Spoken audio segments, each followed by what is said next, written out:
Beryl is a humble old man who works as a sword instructor. One day, out of the blue, he's appointed as the special trainer for the capital's strongest knights, and ends up becoming the most powerful adventurer in town. This story begins with a character named Beryl, who is training under the supervision of an old man. The old man watches his skills and encourages him, saying that his swordsmanship is very good. Beryl runs the training hall, and students come to him from all over. Then his father tells him that he wants grandchildren from him, meaning he wants to marry Beryl off so he can have children. But Beryl replies, "Father, I haven't found the perfect girl yet." His father insists that he should look for a nice girl among his students.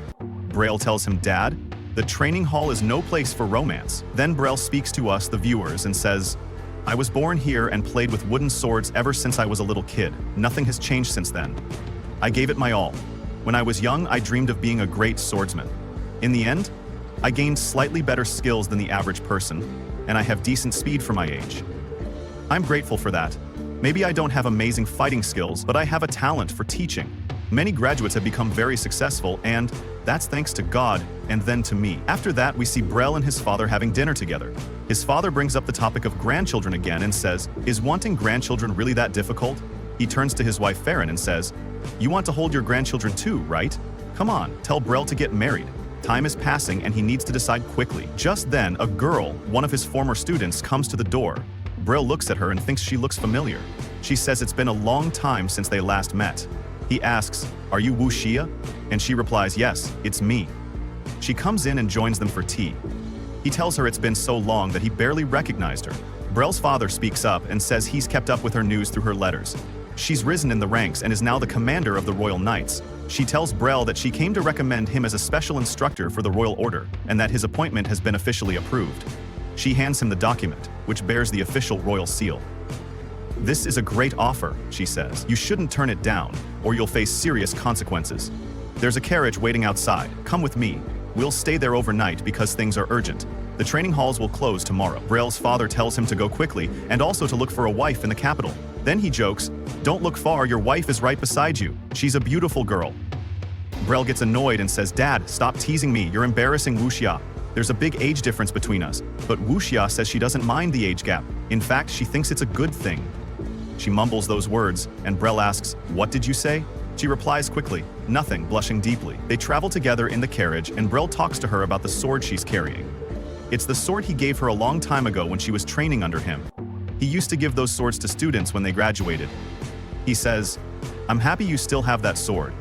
But a village blacksmith's sword like that doesn't suit a commander like you anymore," she replies. "On the contrary, this sword suits me perfectly. You, Master, have done so much for me. I respect and appreciate you deeply. You've taught me so much. I'm certain that the position you chose is perfect for you, Master. I'll also work hard to become someone worthy of you." Her face turns red as she mumbles those last words.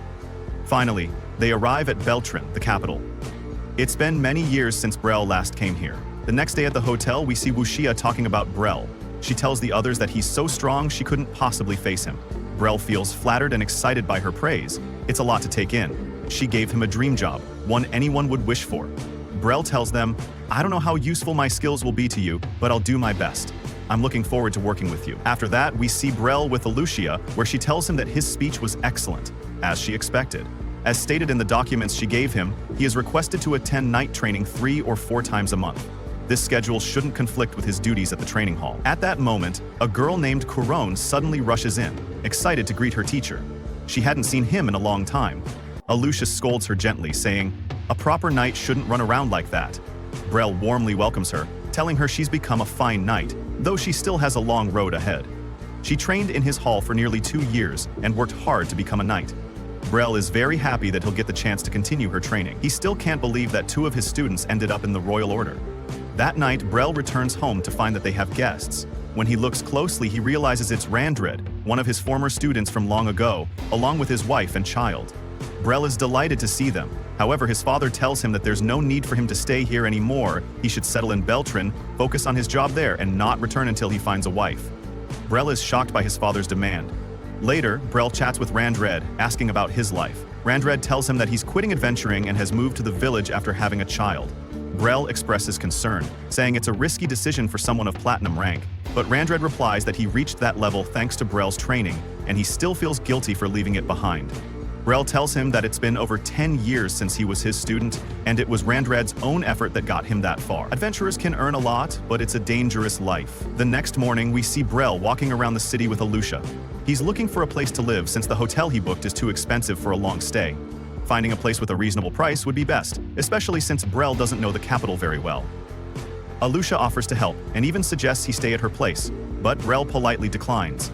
She then invites him to lunch first. At that moment, they hear a voice from behind. A girl says, "The commander of the order is walking around with a strange man?" Alusha realizes it's Lysandra and that she's trying to cause trouble with her words. Brel becomes anxious, but Alusha turns to face Lysandra and orders her to stop with the insults. Brel wants to leave, but Alusha insists on handling it. Lysandra keeps pushing, questioning how Alusha dares to call some random man master. Brel notices that Lysandra wears a black-ranked adventurer's tag, indicating her high level. But as Lysandra looks at him more closely, she suddenly recognizes him. She exclaims that he's Master Brel. He, however, doesn't recognize her at first. She tells him her full name, Sorina Lysandra, and reminds him that he trained her as a child and taught her how to wield a sword. Brel finally remembers her. She tells him she had wanted to tell him about her success for a long time, but never had the chance. Brel says he's happy to see how far she's come. Lysandra then asks what he's doing with Alusha. Alusha answers that Brel is now a special instructor for the Liberian Order and that he'll be living in Beltran, currently looking for a place to stay, and that she's helping him.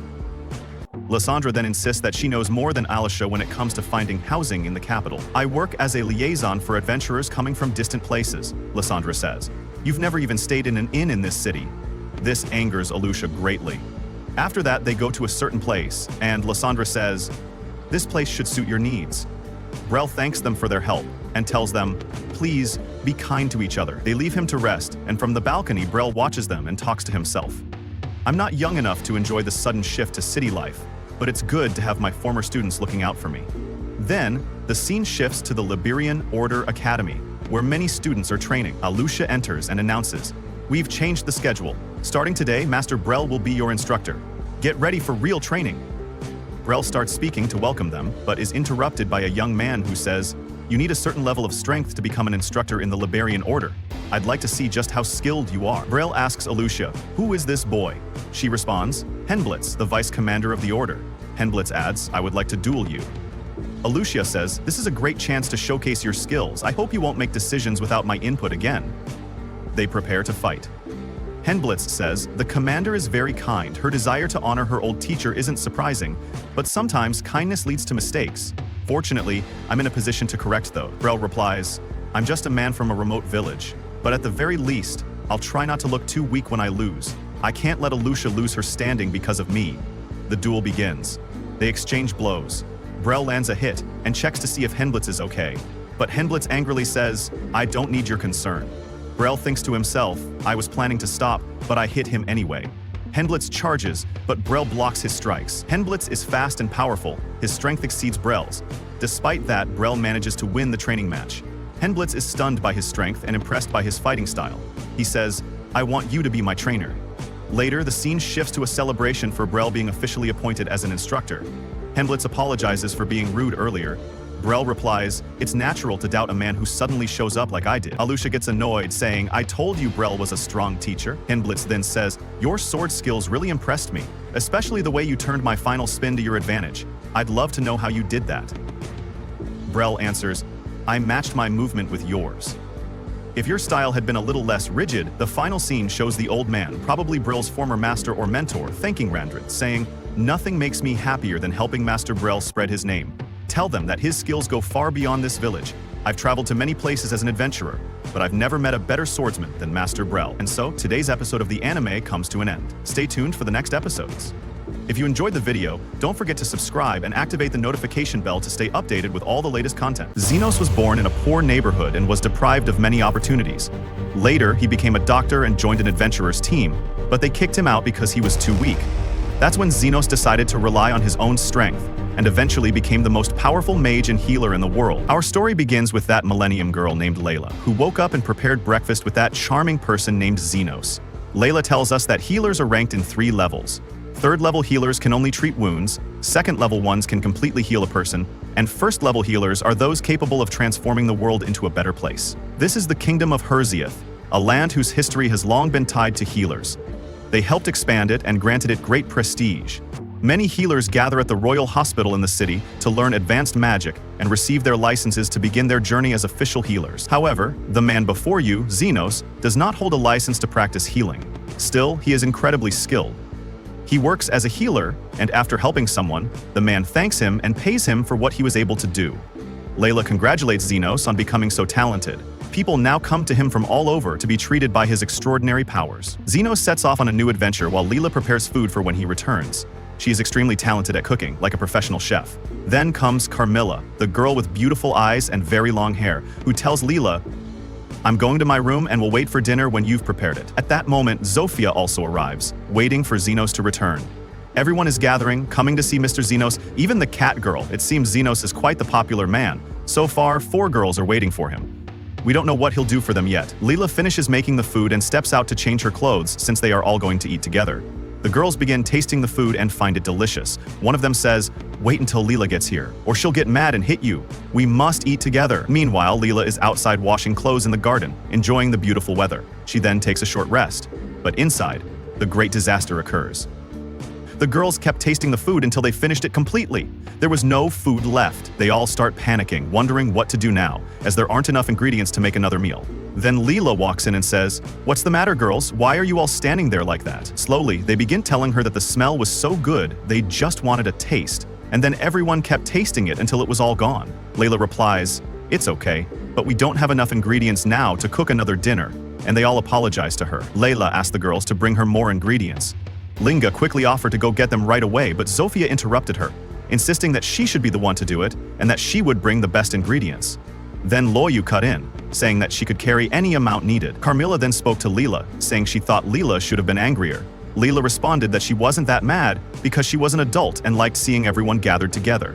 She then thought to herself that she might still be able to finish making dinner before Zenos returned. Meanwhile, we see Zenos walking down the street when he notices a girl named Teal walking tiredly. A haughty man approaches her. He is her master. He asked her where she had been and what she was doing. She told him her stomach had been hurting, so she went to the hospital, but since she didn't have any money, they refused to treat her. The man hit her, angry that she thought mere pain was enough to earn her any sort of mercy. After all, she was just a slave. He threw her to the ground and ordered her to return to work. He then dragged her to a place filled with graves and tossed her down beside one of them. A dark shadow emerged from the grave and entered her body. He struck her again, demanding she get up and find him something valuable, promising to return before her and saying he would feed her today if she proved worthy. Suddenly, Teal stood up, now transformed into a ghostly figure, and landed a powerful blow to his stomach. Terrified, the man ran off. He bumped into Zenos and told him that his slave had gone crazy and was attacking him. He begged for Zenos' help. Zenos asked what kind of work they were doing. The man hesitated, then claimed they were only doing farming. He then offered to pay Zenos to do something to her. Teal approached, ready to attack the man again, but Zenos stepped between them and asked her why she was so enraged. She didn't answer, instead launching another attack at him. However, she couldn't harm him. The man yelled at Zenos to kill her, but he refused, saying that killing wasn't his job. The man grew angry, declaring that he was a noble and she was just a slave. He could always buy another. Zenos apologized, saying he tries to save any life he can. At that moment, Teal lunged at him again. Though Zenos blocked her attacks, she was incredibly fast, faster than any normal demi-human. She dashed towards Zenos, trying to strike his face, but he raised a large mana shield that repelled her, sending her flying into a nearby building, which exploded from the impact. Half the building collapsed onto her master. Zenos walked over to the fallen Teal, telling her that he would help remove whatever was possessing her, so she needed to calm down. The shadow exited her body before Zenos could even begin. He promised her that he would help her. He used healing magic and began to treat her wounds. As he healed her, Teal lost consciousness. Zenos, however, was left wondering, what kind of farming work exposes someone to spiritual possession? The man was astonished when he saw Zenos heal Teal's broken leg in an instant. He realized Zenos was extremely powerful and begged him for help. Zenos replied, "My work hours are over for today. I might come back tomorrow, but if you really want help now, it'll cost you a lot." The man handed him some money, but Zenos didn't seem impressed. The man protested. "That's already higher than market price. Do you think a healer should extort people with outrageous fees?" Zenos calmly replied, "I'm an unlicensed healer working in the shadows. It's a job from the criminal world, like grave robbing." The man threw his hands up and said, "Fine, take her. Do whatever you want." Zenos took the contract from him, bought Teal, and accepted the payment. The scene shifts. Teal wakes up, and Xenos tells her that he bought her and wants to explain what he did. He found a gallstone blocking her bile duct and causing inflammation. I noticed you were bending over like you had stomach pain, and your skin had a yellowish tint. That caught my interest, so I followed you. He continued, I opened your abdomen, removed the stone, and closed it back up. Teal thanked him sincerely for saving her. Xenos told her he expected equal value in return. You'll start working right away. She responded, I'll do anything you ask. I'll repay you as your slave. Xenos then asked her about something in a book and said he needed her help researching it. They went into the forest, and she handed him some documents she found, saying, I still owe you. He told her, I always pay a fair price for the work I request, and I expect the same in return. You found these papers. I wouldn't have been able to find them alone. Their value is equal to what I did for you. Your debt is paid. You can go wherever you want now. Then, he tore up the ownership contract. Teal said to him, the place I want to go now is, well, since I'm no longer a slave, I'll live to find that place. When I discover it, I'll come back and tell you. She asked, will I see you again? Xenos replied, yes, come find me. Whenever you're hurt, I'll be there to treat you, as a healer in the shadows. The scene shifts back to the house. The girls were preparing dinner, and Xenos asked what they were doing. They quickly told him that Linga hadn't done anything wrong, and that she hadn't eaten anything. Linga explained that they brought a lot of ingredients, so she decided to cook. And with that, today's episode of this anime comes to an end. Stay tuned for the next episodes. If you enjoyed the video, don't forget to subscribe and hit the bell so you don't miss any updates. A young boy, cast out from his party, embarks on a journey to become the world's greatest adventurer. Unbeknownst to him, fate has granted him hidden powers, ones he discovers purely by chance. What thrilling adventures await Core? Stay tuned to find out. The anime kicks off with the appearance of a monstrous Fenrir, an S-rank beast capable of wiping out an entire city on its own. This terrifying creature has been attacking a village daily, leaving the people desperate.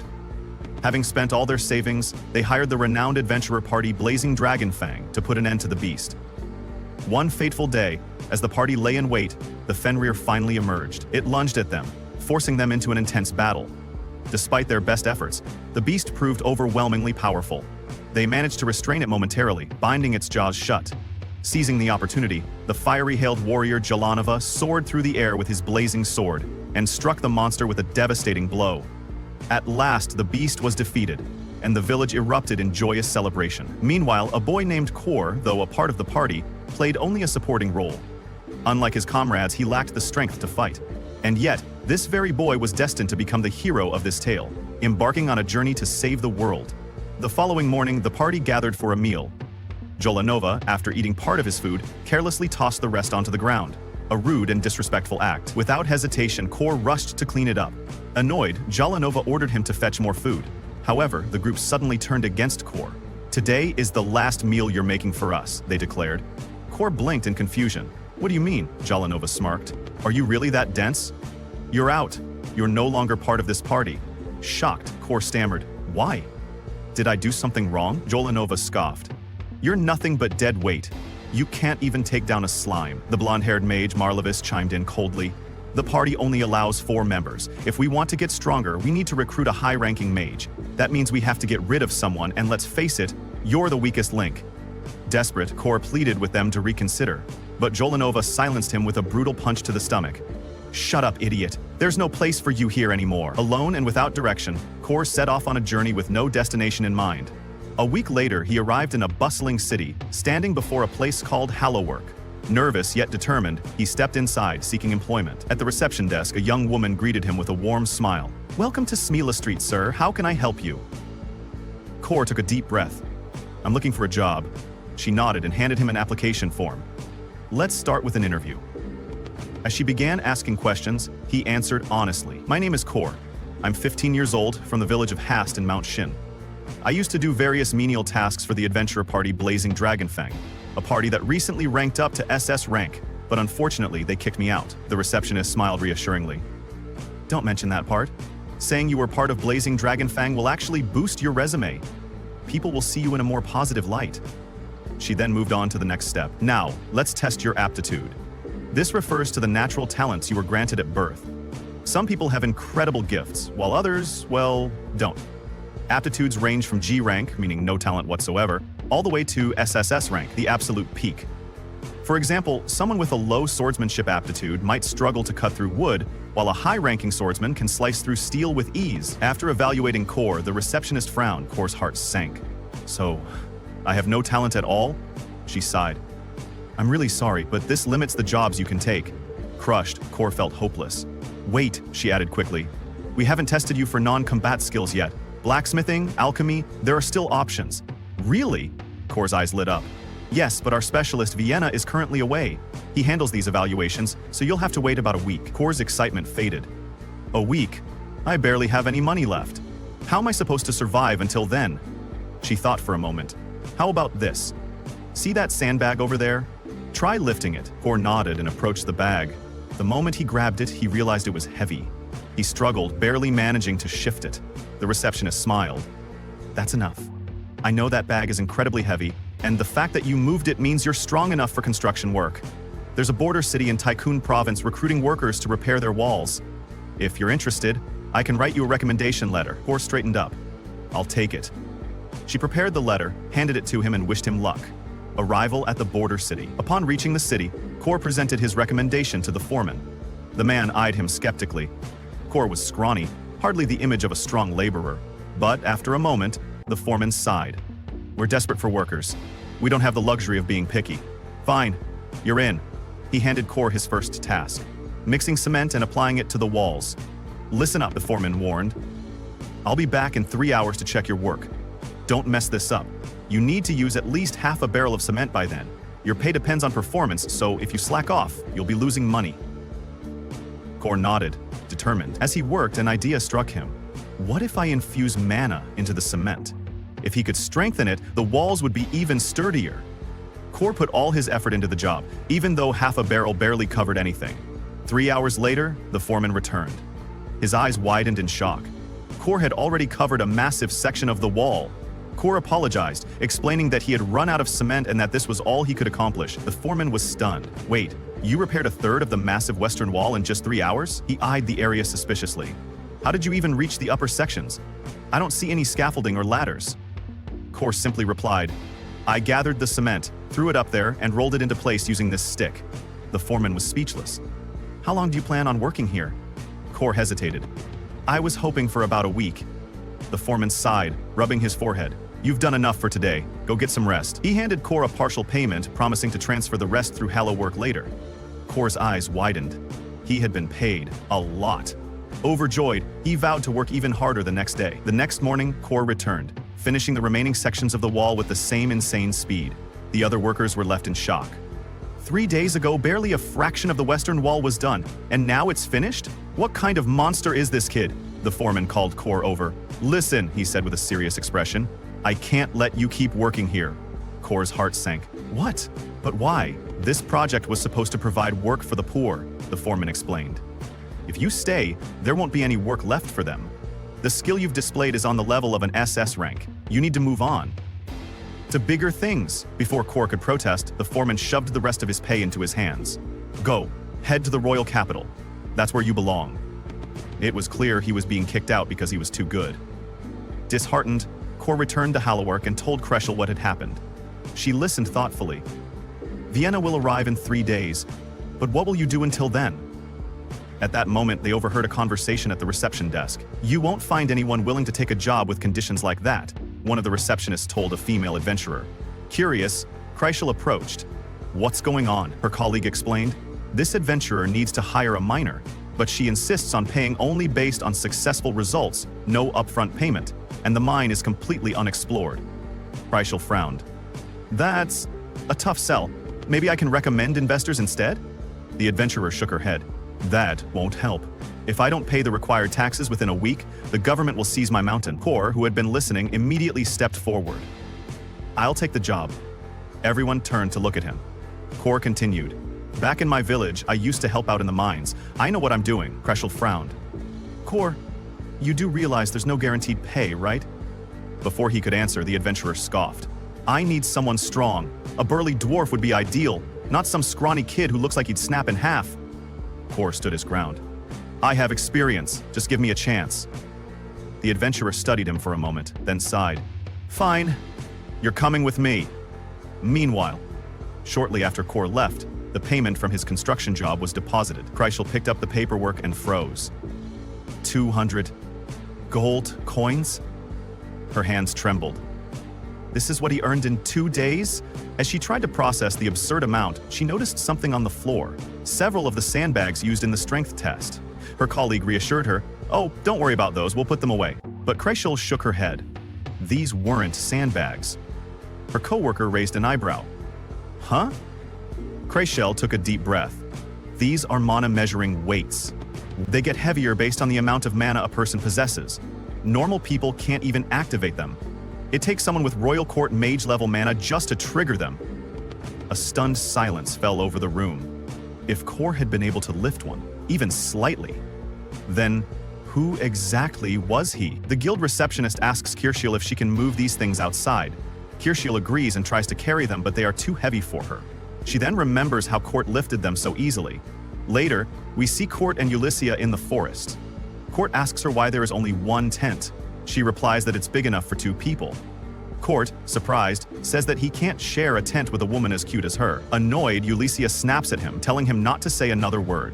She insists that she has been an adventurer since she was 10 years old and could never be considered cute, demanding that he stop saying weird things. She then hands him some food. Court asks if she cooked it herself, to which Ulyssia replies that it barely counts as cooking, she just boiled it. Court smiles and tells her that it's been a long time since someone cooked for him, so he's really happy. In the morning, Court is seen sleeping outside all night. Ulyssia notices that he has repaired her clothes and thanks him. She tells him that they will leave when he is ready and that they need to earn 10 gold coins before the end of the week. Court asks if she has decided where to start digging. Ulyssia tells him they will begin digging somewhere nearby. Court warns her that if she digs randomly, she won't find any ore, so he decides to take a quick look around for something. He then finds a rock and breaks it, discovering many crystals inside. One of them alone should be worth 3 gold coins, shocking Ulyssia as they have already achieved a third of their goal. After examining many rocks in the area, they gather a large number of crystals. Ulyssia suggests selling them, but Court tells her that aside from the first one, the rest are too small to be worth much. Instead, he proposes turning them into magic crystals.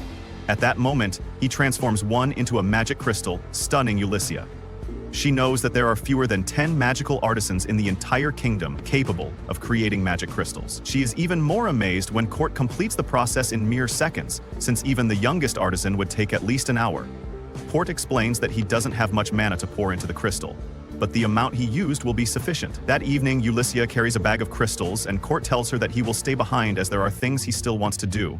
She bids him farewell and thanks him before leaving to sell the crystals, saying they will meet again in the morning. When Ulyssia arrives to sell the crystals, a guard asks for the necessary documents for crystals coming from outside the city. She explains that they were produced locally and that she doesn't have any document. The guard then asks which workshop they came from. In response, she shows him a crest, signifying that she is an adventurer working directly under the royal family. The guard becomes frightened and quickly apologizes. She then requests to use his teleportation stone as she needs to travel to the royal capital. She then goes to the store, where a young woman greets her. Ulyssia hands her one of the crystals she brought. The shopkeeper examines it and says, "Its glow is quite weak. It might not be worth much, maybe around 10 silver coins." She then takes it inside for further inspection. Meanwhile, Ulyssia thinks to herself, "Considering how it was made, I'm not surprised it won't sell for much." A moment later, the shopkeeper returns and says, "I can buy this from you for 10 gold coins. This magic crystal contains 10 times the usual amount of mana infused in it. Even though its glow is faint, it was specifically designed to prevent mana leakage." Ulyssia is shocked. "I have 49 more of them," she exclaims. The shopkeeper immediately hands her a bag containing 500 gold coins. Ulyssia can barely believe it. The shopkeeper then tells her, "Do not sell these magic crystals anywhere else but my shop. I doubt other stores would understand their true value, but tell me, who made these crystals?" Ulyssia refuses to answer. The shopkeeper insists, "You must tell me. Someone with this level of skill should be serving the kingdom directly." Ulyssia replies, "I just don't want to share information about him without his permission." After that, Ulyssia heads to the employment office, where she approaches the same receptionist who had met Court earlier when he applied for a job. She asks her, "Who exactly is Court?" The receptionist responds, "All client information is confidential." At that moment, Ulyssia pulls out her Royal Adventurer's emblem. Seeing this, the receptionist immediately retrieves Court's records and hands them to her. Ulyssia reads through them and learns that Court was once a member of the Blazing Dragon Fang, However, despite this, he holds only a G rank in all fields. He was also fired from his job repairing the castle walls after just 3 days. However, he was paid 200 gold coins because he managed to single-handedly repair the entire northwestern walls in that short time. Ulyssia then says, deposit this amount, 499 gold coins, into Court's account. Also, as an adventurer working directly under the royal family, I hereby order you to keep all information regarding Court strictly confidential. She then heads back to the place where she and Court had been camping, but upon arrival, she is stunned to see a large, beautiful house standing there. Shocked, she asks, "What is this?" Court replies, "I built it while you were in town." Ulyssia is left speechless. "You built this in a single night?" Court simply nods. "Everyone in my village could do the same. This isn't something special to just me." And with that, today's episode of this amazing anime comes to an end. Stay tuned for the next episode, and don't forget to subscribe to the channel and hit the notification bell so you never miss an update. Then we see Golanova, wounded and unable to defeat the giant monster. He calls out to Maralphus, the healer girl, and she tells him she'll do what she can. Then, he shouts at that rookie who is standing in for Core and asks, "Can't you use fire magic?" The guy replies, "What? I'm not even training here!" Golanova snaps back, "You useless idiot!" The argument between them heats up, but this is not the time to be fighting among themselves. The fate of their party might be sealed. Meanwhile, we cut to Core, who's with Ulyssia. She tells him about a new job offer. They want him to become the director of the Royal Magical Technology Research Lab, and he'll be treated like a noble. Core couldn't believe it. "How is that even possible?" he asks. Ulyssia explains that the person she asked to evaluate the magic crystals he collected is actually a royal court mage.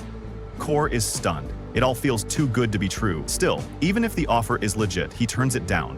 He thinks to himself, "I can't imagine myself in a position that puts me above others. I hate arrogance, and honestly, I kinda want to go back to the glowing dragon's fang." He tells Ulyssia that his current job is working right here.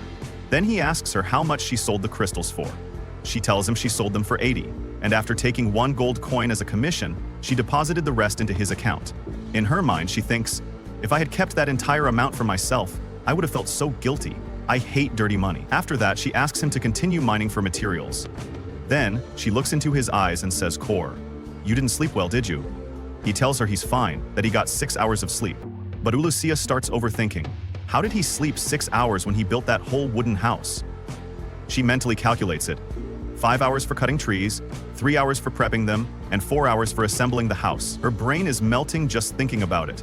How did he do all that and still sleep? They head into the forest, to the exact spot where Core had found a promising mining location. He tells her, "Looking at the mountain's terrain, there should be ore deposits under this spot. Please don't dig deeper than 50 meters. I'm heading somewhere else." He plans to mine near the area where they found the big crystal yesterday. By the end of the day, Ulyssia finally finds what she's been looking for: topaz ore. It might sell for 3 gold coins, but if Core turns it into a crystal, it'll be worth even more. After she's done, she goes looking for Core. What's that troublemaker up to now? Knowing him, he's probably dug a whole tunnel.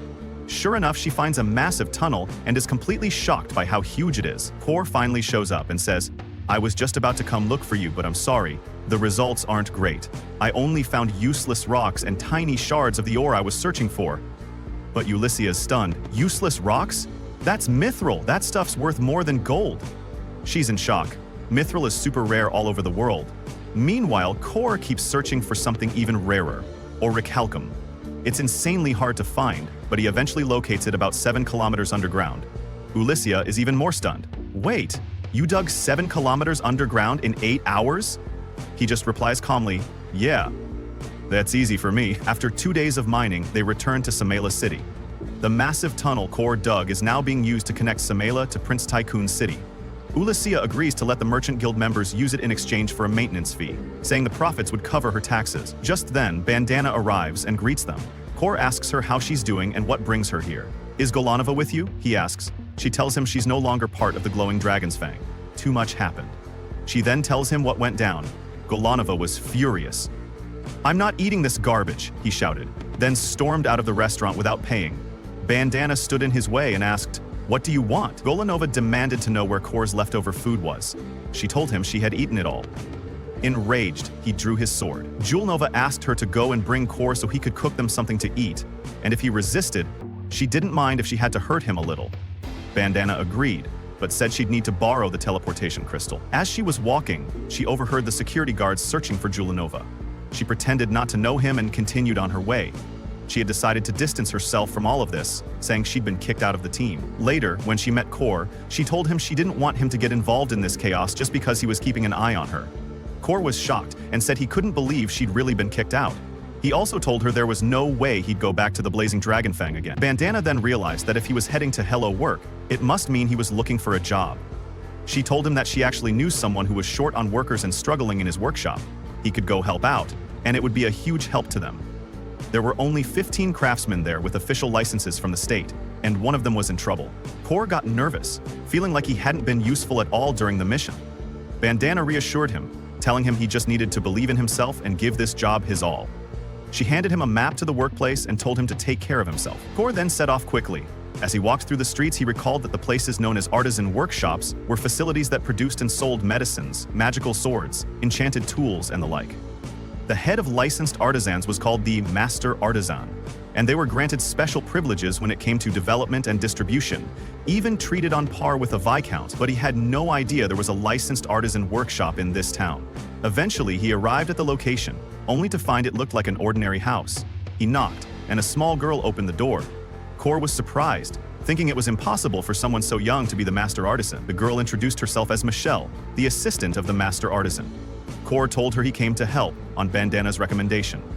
Michelle was overjoyed that someone had come to help, and she led him inside to the kitchen. But the moment Kor stepped in, he was hit with a horrible smell. Michelle explained that she needed help cleaning. It had been 3 whole weeks since she'd been able to get to it. Kor realized he had been called in to help with household chores. He thought maybe it had been wishful thinking to expect to actually work in the workshop. At that moment, a woman called out to Michelle, asking for her help. So Michelle left Kor alone in the kitchen. Kor cleaned the entire kitchen in under 30 minutes. Once he was done, he went out to look for Michelle and walked until he came across a room. He knocked and opened the door to call out to her, but found a girl changing clothes. He immediately turned red with embarrassment. The girl told him that Ophelia had gone downstairs. Kor then noticed a large mark on her back and asked about it. She told him it was a curse. He asked if he could take a closer look, and she agreed. When he touched it, there was no pain. Actually, the curse had consumed so much of her body that she couldn't even feel anything there anymore. Kor realized her organs were probably seriously damaged. Then, her stomach growled, and Kor understood she was hungry.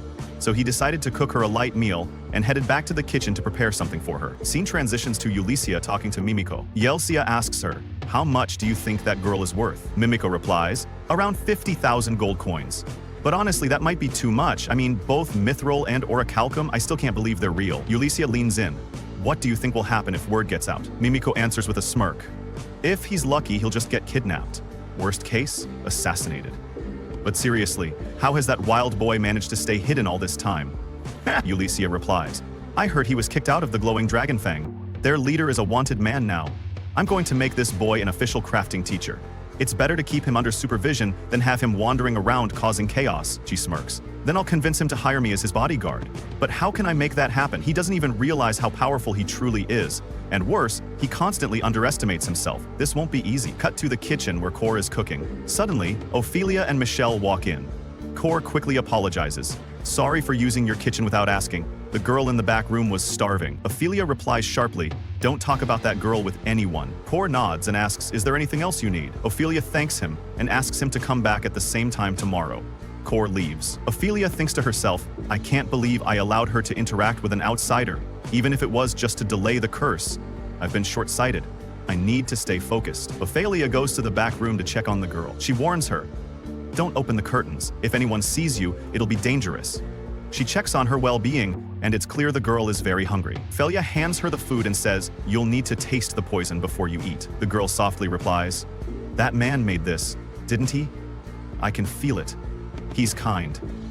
Even though my body's torn apart by this curse, I can still tell. But I don't know who cursed me.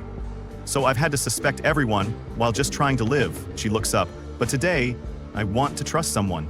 She eats the food. At first she enjoys it, then suddenly collapses. Ophelia panics. "It really was poisoned? How could I be so careless?" But in the next moment, the girl, Liz, stands up on her own 2 feet. She's completely healed. The curse is gone. Later, Mimiko and the others arrive. Ophelia greets them and apologizes for calling them so late. She introduces Princess Liz, who bows her head and says, "I wasn't sick. I was under a powerful curse. Someone tried to assassinate me. I'm the only child born between King Argo and Princess Françoise, his wife from the Gurumako Empire. My very existence represents peace between our nations after the war with the northern state. But now a new conflict is rising. Mimiko rushes to check on Liz. Liz smiles at her and says, "You've always been someone I could rely on." She continues, "And this is all thanks to one man. A man named Kurt." And with that, today's episode comes to an end. If you enjoyed the video, don't forget to like, subscribe, and hit that notification bell so you never miss an episode. See you next time. A teenage girl unlocks a power no one's had in 50 years. It's the power of the gorilla. What exactly is this power, and will she use it for good or evil? Stay tuned till the end and hit that subscribe button so you don't miss anything. Our episode begins with an amazing and brand new anime centered around a teenage girl named Sophia. We see her being called by a school official as she stands nervously, wondering which card she'll draw today. In this world, students draw magical cards to receive special powers. Sophia is terrified, but finally she picks one. And what appears? A giant gorilla. Soon after, her friends show up, including Carissa, a blonde-haired girl who clearly acts like she owns the place. With a smug tone, Carissa asks, "So, what kind of skills did you get last night?" Before Sophia can even answer, they leave her behind and walk off. Feeling alone, Sophia heads to the dining hall for lunch. Now, here's some context. This school is called Town Academy, a royal school attended by sons and daughters of nobles and powerful families. At this school, girls often form relationships with elite boys, aiming to marry into high-step families. As for Sophia, she was born to a count's family, but they only own a small patch of land. They're nobility, but just barely. Back to the story. We see Sophia doing some really strange things. Breaking stuff accidentally, moving with freakish strength. She just can't control her body. Her strength is insane, but she has no idea why this is happening. Could it be the gorilla power? She rushes to the headmaster's office and asks about the card she drew. The headmaster looks shocked and explains, "That card is extremely rare. I've handed out cards to many students, but this is the first time I've ever seen this one appear. It only shows up once every 50 years. It's one of the strongest cards in the combat category. The gorilla power gives you 7 times the physical strength of an average human." Later, we see Sophia in the garden feeding a cute squirrel, then hurrying off to class as the bell rings. After school, she returns to the headmaster again. This time, he has big news. The Royal Knights have requested you join them. But first, there's a test. If you pass, you'll be sent there right away. With the gorilla power, you've already gained quite the reputation. Sophia is stunned. Is this a dream? I can't believe I'm being offered such a high-ranking position. But then she realizes something darker. If she refuses, she could be arrested for disobeying a direct royal order. So she agrees, but she begs the headmaster not to tell anyone about it yet. The teacher told her that some people prefer to keep their powers hidden, and that he wouldn't reveal the fact that the Royal Knights were recruiting her either. Then he added that he'd heard rumors. The anti-monarchy faction had been getting more aggressive lately. He was sure she wouldn't want anyone talking about this until she officially became a knight in training. He encouraged her to do her best, assuring her that he'd always be there to support her. Later, Sophia went out into the garden, reflecting on what her teacher had said. If she joined the knights, she'd have the chance to live a quiet, peaceful life. Still, she thought to herself, no matter how much she dreamed about her future, she couldn't run from the upcoming test. And there was a good chance she'd fail. So she decided she'd do her best. To fail on purpose. That way she'd get disqualified and wouldn't have to go through with it. After all, even if she had the strength of a gorilla, once they realized she wasn't fit to be a knight, there's no way they'd want someone like her in such an important role in the kingdom. Becoming a knight wasn't just a big deal, it was huge and completely out of her league. Then came the day of the knight in training exams. We see Sophia on her way to the Royal Knights Training Center where the tests were being held. While walking, she spots an old man struggling to fix his cart. One of its wheels had come off.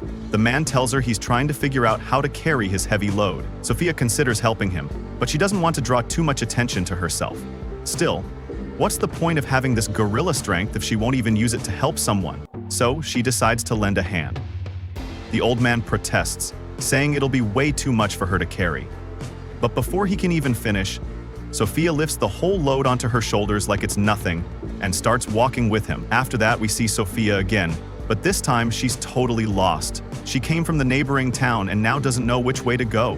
She stands there, thinking, until a boy notices she's lost and approaches her. He asks her if she's okay, and when she turns to see him, she's stunned by how handsome he is. She tells him she's trying to find the Royal Knights Training Center. He points out the direction. It's just down the road. She thanks him and starts to run, worried about being late. But before she takes off, the boy gently wipes some dirt off her face, and then she sprints away, blushing. When Sophia finally arrives at the training center, she's a bundle of nerves. All she wants is to go back home. But if she fails this test, maybe she can go back to her old life. Just thinking about it helps her calm down a bit. And then the test begins. The examiner? It's the same boy she saw on the street earlier. His name is Luce, and he's the youngest person ever considered for the position of Royal Knight. Luce tells the group that the first test will be a 100-meter sprint. When he gives the signal, they're to run from the starting line to the goal. One of the candidates, a confident guy named Isaac Sheehan, steps forward and says he's sure of his speed, so he'll go first. He takes off running at an impressive pace. Seeing this, Sophia panics. With people like Isaac here, how could someone like her possibly stand a chance? Next, it's Sophia's turn. She prepares herself, but the other students start mocking her for the way she's getting into her running stance. Inside, Sophia thinks to herself, it's so embarrassing to run in front of everyone. But if she gets this over with, maybe she can fail and escape. I'll finish this, one way or another. With that thought, she uses her gorilla strength and sprints off. She crashes through the wall at the end of the course. Sophia is stunned, thinking, I really overdid it. But then she feels how light her body is.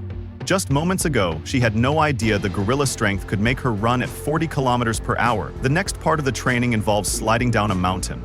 They'll be tested on their speed as they descend.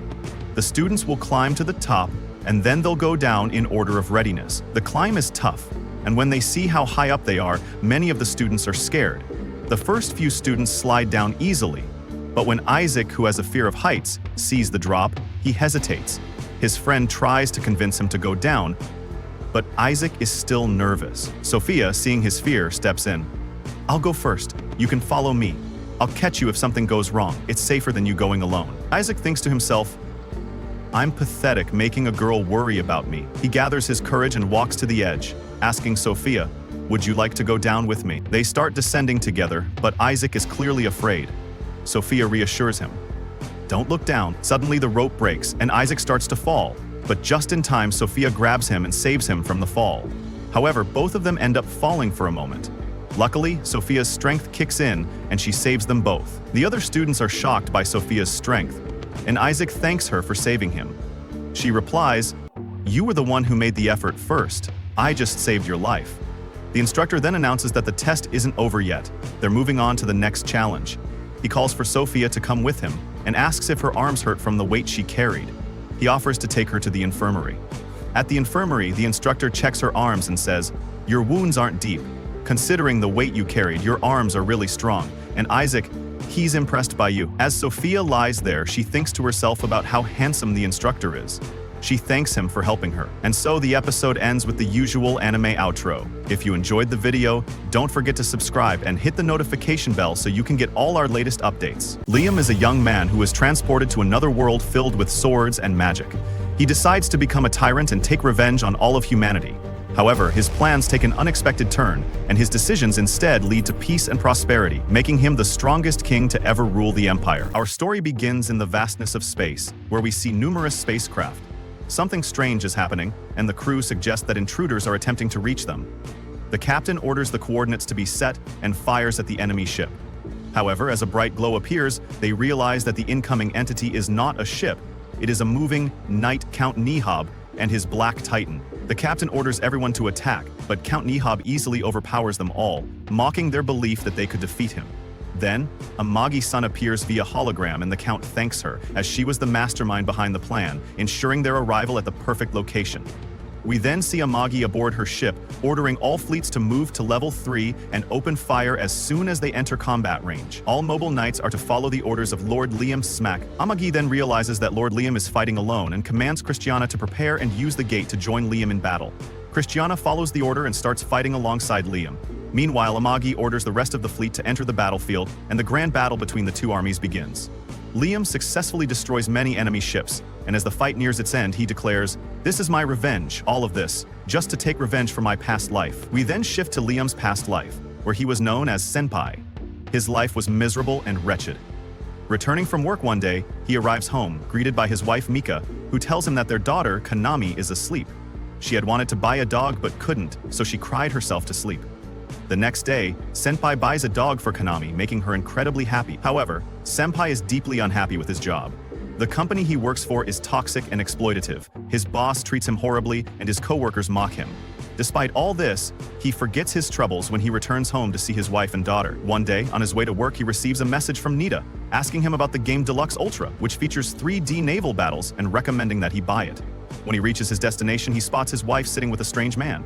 Confused, he wonders who this man is and what Mika is doing there. He chooses not to reveal himself and returns home in the evening. At dinner, he casually asks Mika how her day was. She happily tells him that Konami won a fencing match. As Senpai is about to confront her about the man he saw, he hesitates, deciding to confirm her infidelity first. The next morning, Senpai returns to the same place and sees Mika and Konami again with the same man. This time, Konami calls the man Dad, leaving Senpai utterly shocked.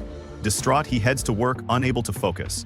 His boss, irritated by his lack of concentration, orders him to finish all his tasks before leaving. Later that day, Mika calls Senpai, informing him that Konami was in an accident.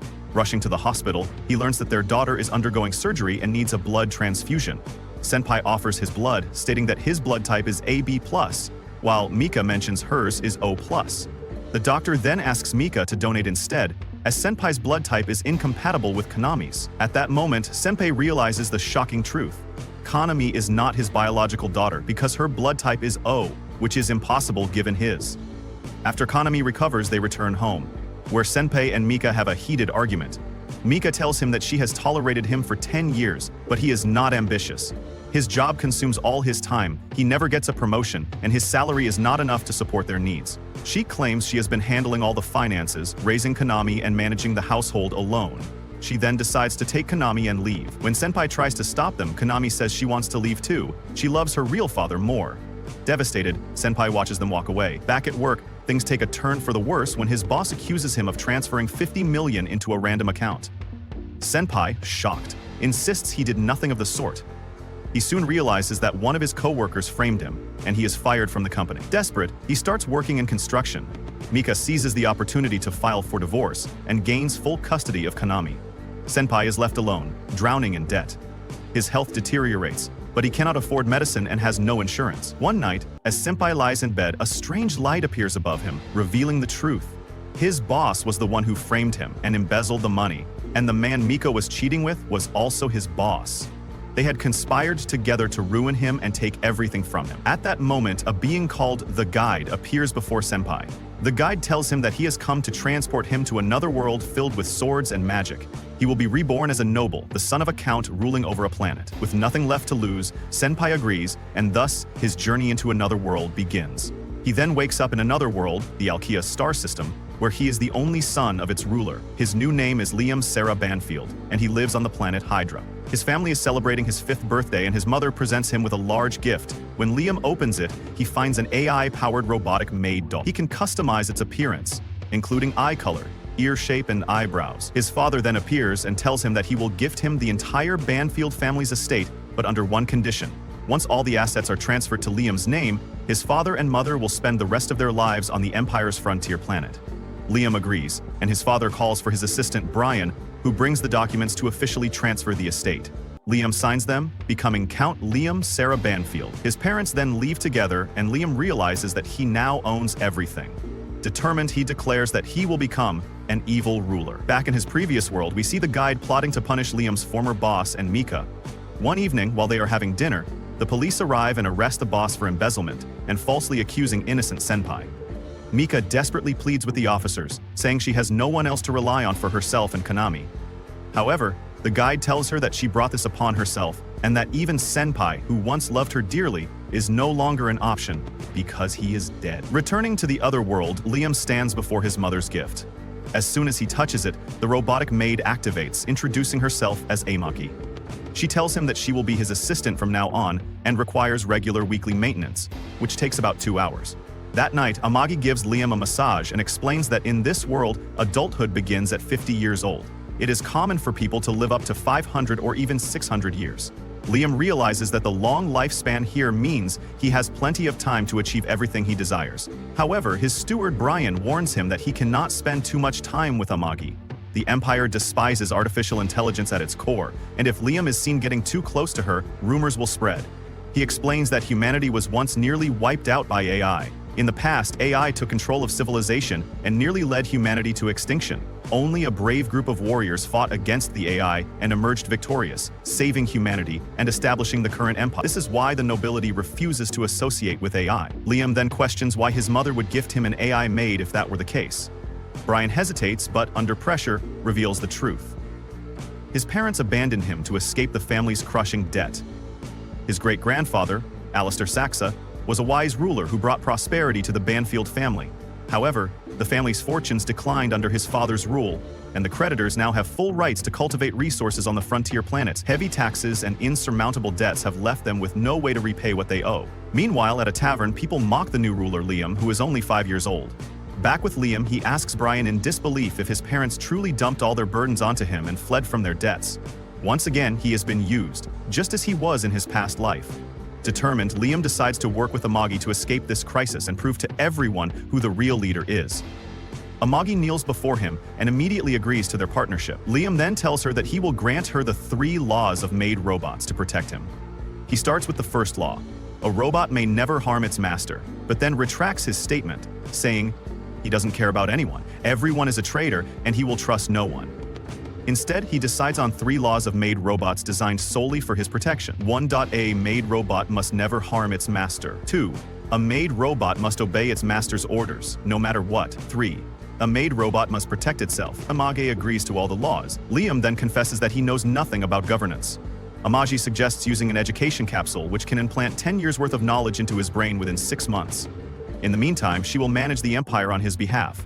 When Brian objects, Liam ignores him and leaves with Amagi. Liam enters the education capsule, entrusting his kingdom to Amagi until his return.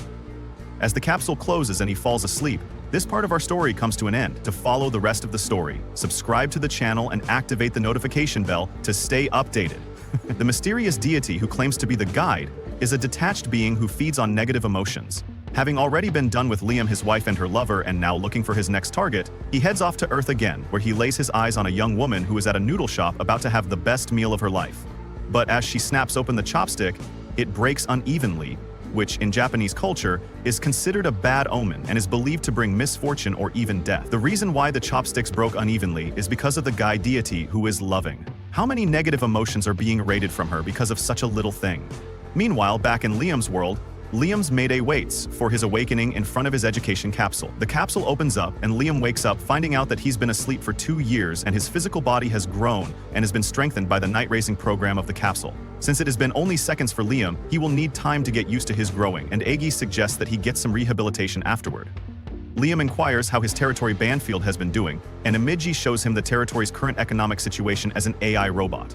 She has done her part faithfully and has governed Banfield properly, so Liam praises her, but he wants to see the development with his very eyes, so he heads out with her and becomes greatly astonished, learning that she has created a spaceport for Banfield's army. Not only that, she has also built a floating dock in the skies where mobile robots and spaceships can be stationed. Liam eagerly visits the floating dock and is completely amazed by the sight of the mobile knights that he can and will mount in the future as he expresses his wishes to ride the robot. Egi arranges it for him, teaching him the basic controls which are easy to learn. The maneuvering is dependent on magic, and basically, whatever movement Liam will imagine, the robot will move exactly as he wishes. Liam accordingly and carefully sends the mobile knight from its station and walks around with ease. Moments later, he gets bored and asks Egi if there's any way for him to practice combat using the robot she arranges. It quickly equips him with a sword and summons Captain M of the Banfield Army to be Liam's sparring opponent. Liam excitedly takes the offensive and hits M's shield with full power, sending him crashing into the ground.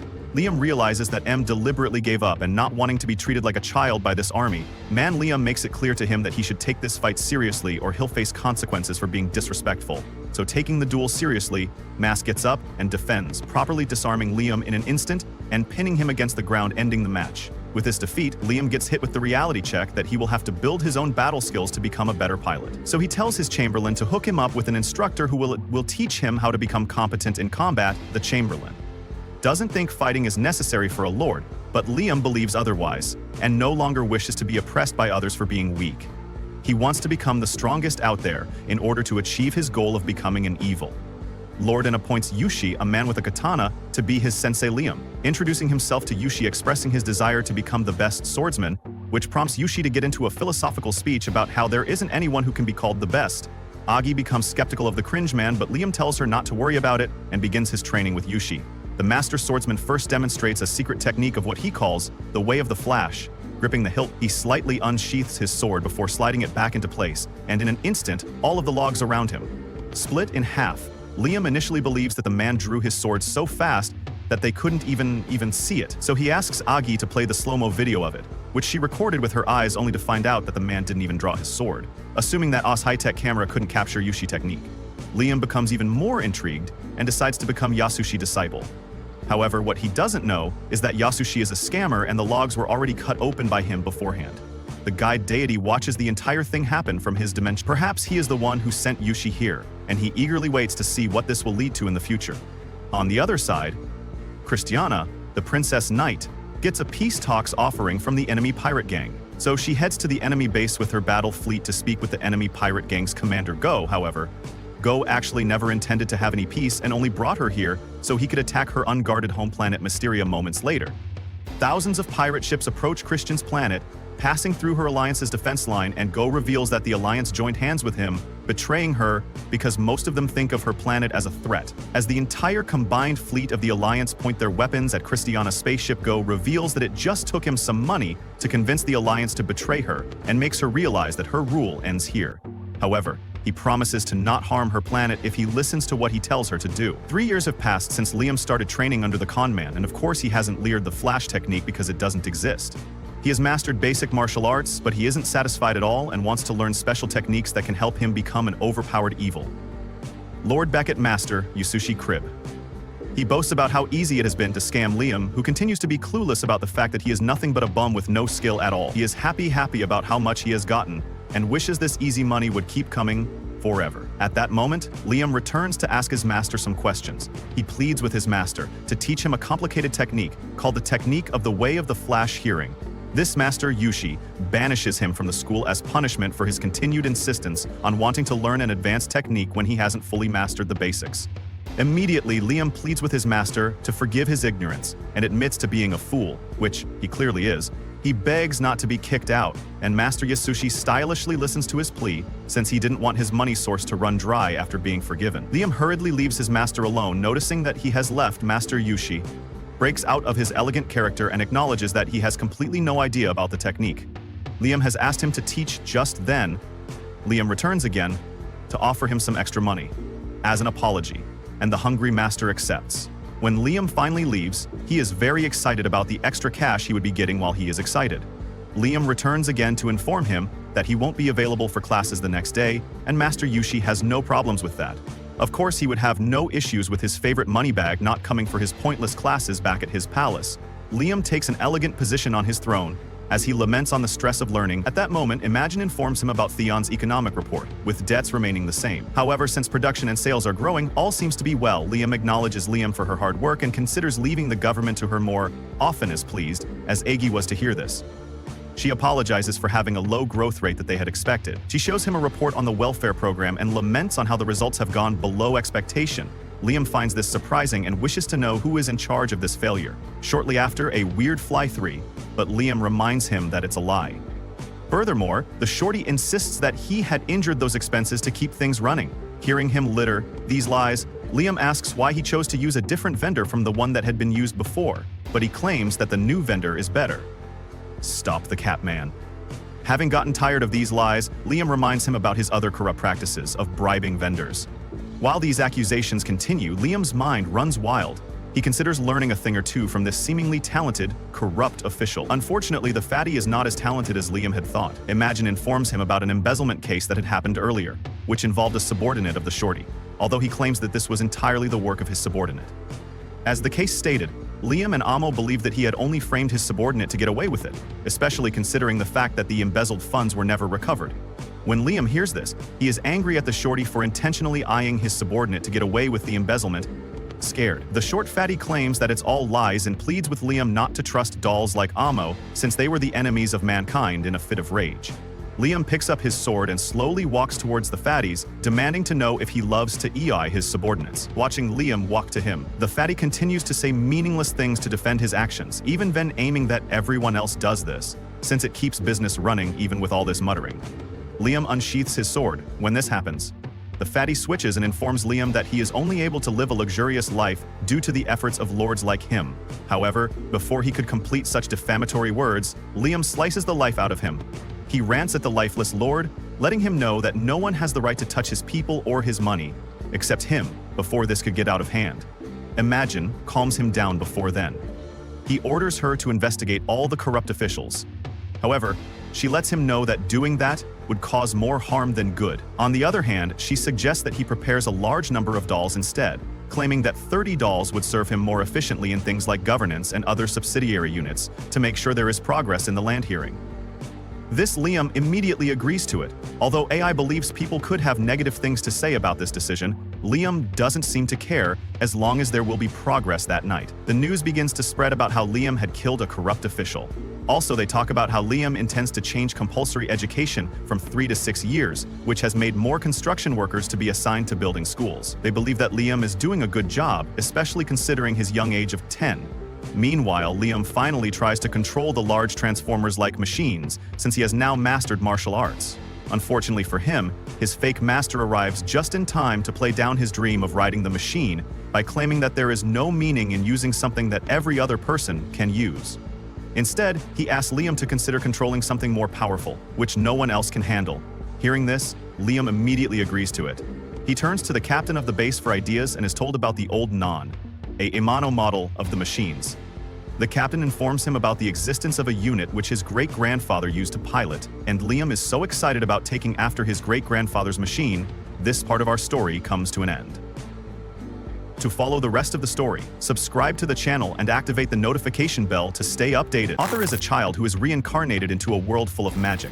His family soon notices that he possesses an extraordinary power with which he rules this world. Our story begins with a child opens his eyes as a newborn. He finds his mother and father looking at him with love and joy.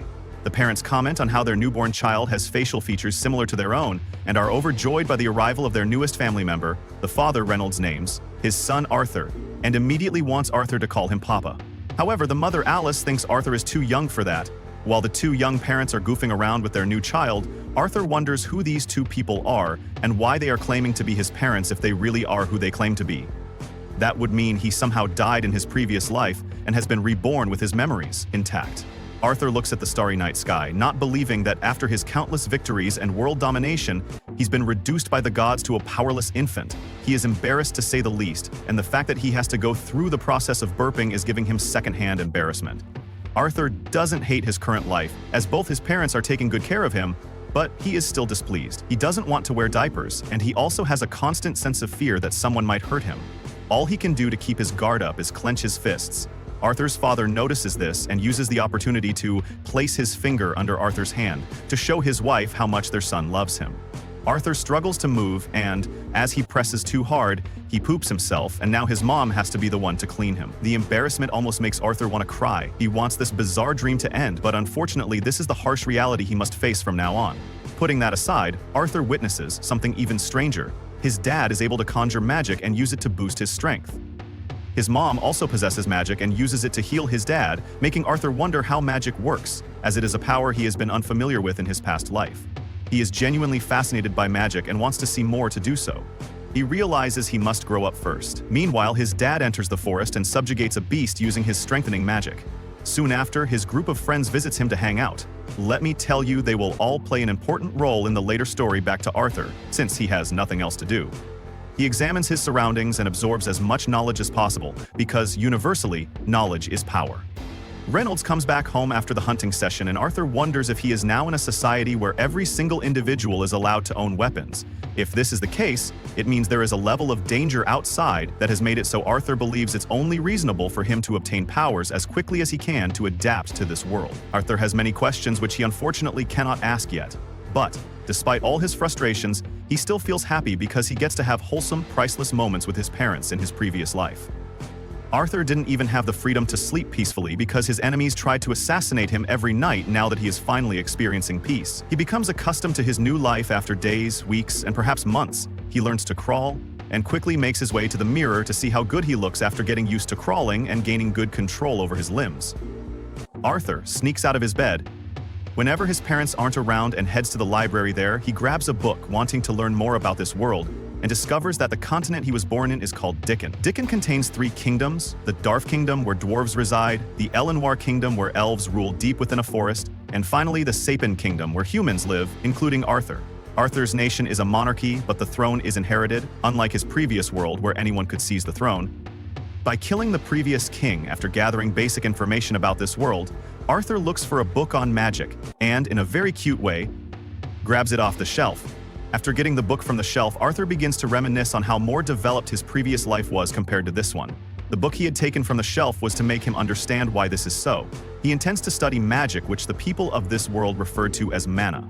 This can only be passed down from generations to generations and can be seen in just 1 out of 100 people. Furthermore, only 2 forms of mana exist in the world, and they are augmenting, which involves enhancing the body's abilities with mana, and conjuring, which involves projecting mana and controlling it. However, the conjure plead is, while reading this, he is reminded of his mother's abilities earlier, which clearly proves that she is a conjurer. Although every person that possesses mana has a mana core, which most spellcasters tap into at the beginning of puberty, when they do this well and master it, they can now become mages. Having read this, Arthur believes it is similar to the concept of Kai, which he is very familiar with. However, he is skeptical about whether this knowledge would serve as a weapon for him being the wannabe Kungu warrior. At that moment he channels his inner Kai and is about to attain a certain level when his mother Alice interrupts him. She carries him up like the bae he is and looks at him closely at first. He thinks she has caught on to his charade, but she soon reveals that he must have _ himself, which he clearly did, the stench, while Alice goes to change his diapers. Arthur is devastated by how much of a prison this body was becoming. He vows to gain more power later on, and Alice spends time documenting aspects of Arthur's life and is so pleased with how much he is improving in this world. However, she is bothered about the fact that he has never smiled at them with Ive. Thought of this makes her sad. He looks out the window to find her husband Arthur how to use a sword. He is so happy to inform Alice about Arthur's progress, but she is pissed at him for teaching their young son a very harmful skill. Women are hard to understand hand. She believes he is too young to learn how to use a sword and scolds her husband loudly. On the other hand, Arthur watches them closely and uses them as a framework to understand the structure of marriage, even though he is starting to believe that the world they live in could be ruled by women. Later that day, Alice takes Arthur to the market and he is so thrilled at everything he sees. Every single item he lays his eyes on seems like a lesson to learn for him. Now I understand why babies look around like they know the place, especially items that didn't exist in his previous world. He even got to observe magic up close, which he found very helpful on the way back. He is gradually falling asleep, but before then thinks about how helpful his family has been to him.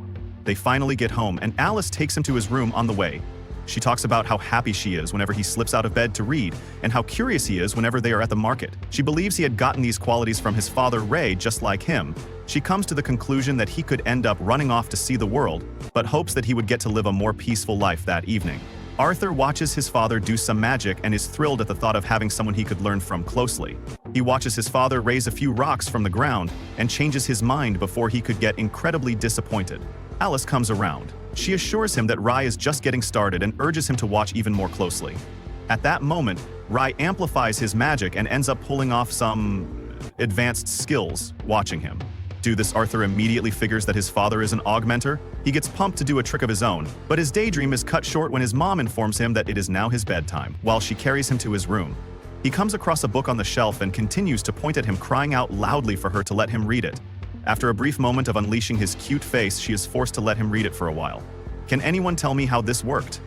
Just as he reads the book, he reminds himself of all the knowledge he has gained in his bid to produce a mana core for himself. He begins to channel all the mana from various points in his body. To one point, he does this for a while, and at the time when his parents thought he would probably be asleep, a loud explosion comes from within the house. When this happens, Ray dives quickly to protect his wife and ends up getting his back burned. After verifying that Alice is safe, they both remember that they had left Arthur in the house hurriedly. They run into the house and are surprised to their bones when they find Ray floating mid-air. They are left dumbfounded at the sight of this and do nothing but watch him as he descends to the ground. Just as he does so, the roof begins to fall since he was just a child. Arthur couldn't move out of the way in time, but his parents swiftly shield him from what could have been his reunion with the underworld soon after they all burst into tears, with Arthur realizing that Alice and Rai would do all they can to keep him safe.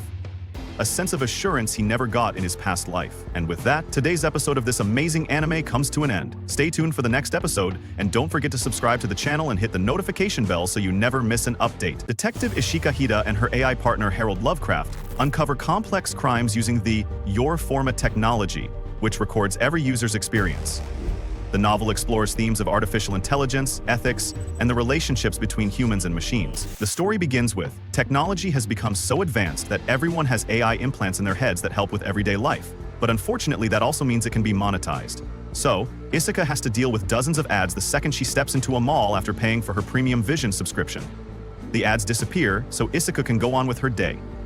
She's here to help her co-worker pick out some jewelry, so she brought her android assistant Harold along as well. Harold has all the latest decision-making software, so he is really helpful when it comes to picking out jewelry, and he must have gotten the charisma update too, because Atreus' co-worker is falling head over heels for him. After a few minutes, the co-worker decides to buy a pendant, because Harold said it would look good on her, and now that she's made a decision, the shopping trip is over. They walk Atreus' co-worker to the train station, and she says she had a lot of fun today, especially if Harold so. She'd love to spend more time with him. She would even oil his drive shaft for him if he wants, but Harold isn't comfortable with where this is going, so he just gives her an awkward handshake. Ia's co-worker then remembers that Ika was also there for the shoeing trip, so she thanks her for the help and apologizes for all the terrible things she said about Ika on the group chat, but Ika has no idea how to respond to that, so she just pretends. She didn't hear it, and the two go their separate ways. Harold tells EA that her coworker probably organized the shopping trip to make up for what happened between them.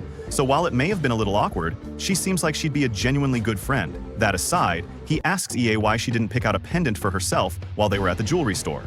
Exa says she doesn't want to get a new one because it would remind her of her sister and she would rather avoid that. Harold is honestly shocked that Ika is being so honest with him because she usually ignores him. It takes a moment for his system to process what just happened, but he thinks it's a nice change of pace from her usual behavior.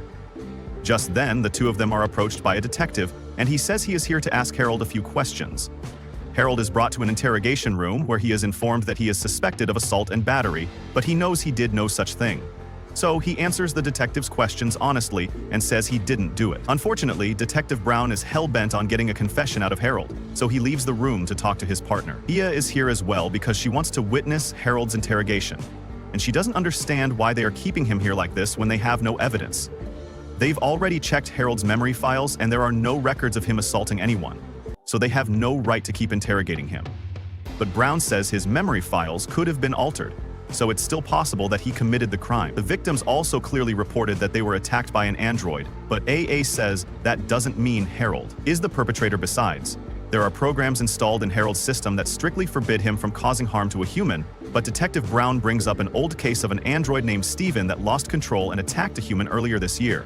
There are 3 versions of the androids, Steven, Harold, and Marvin. Steven is currently being held in an analysis.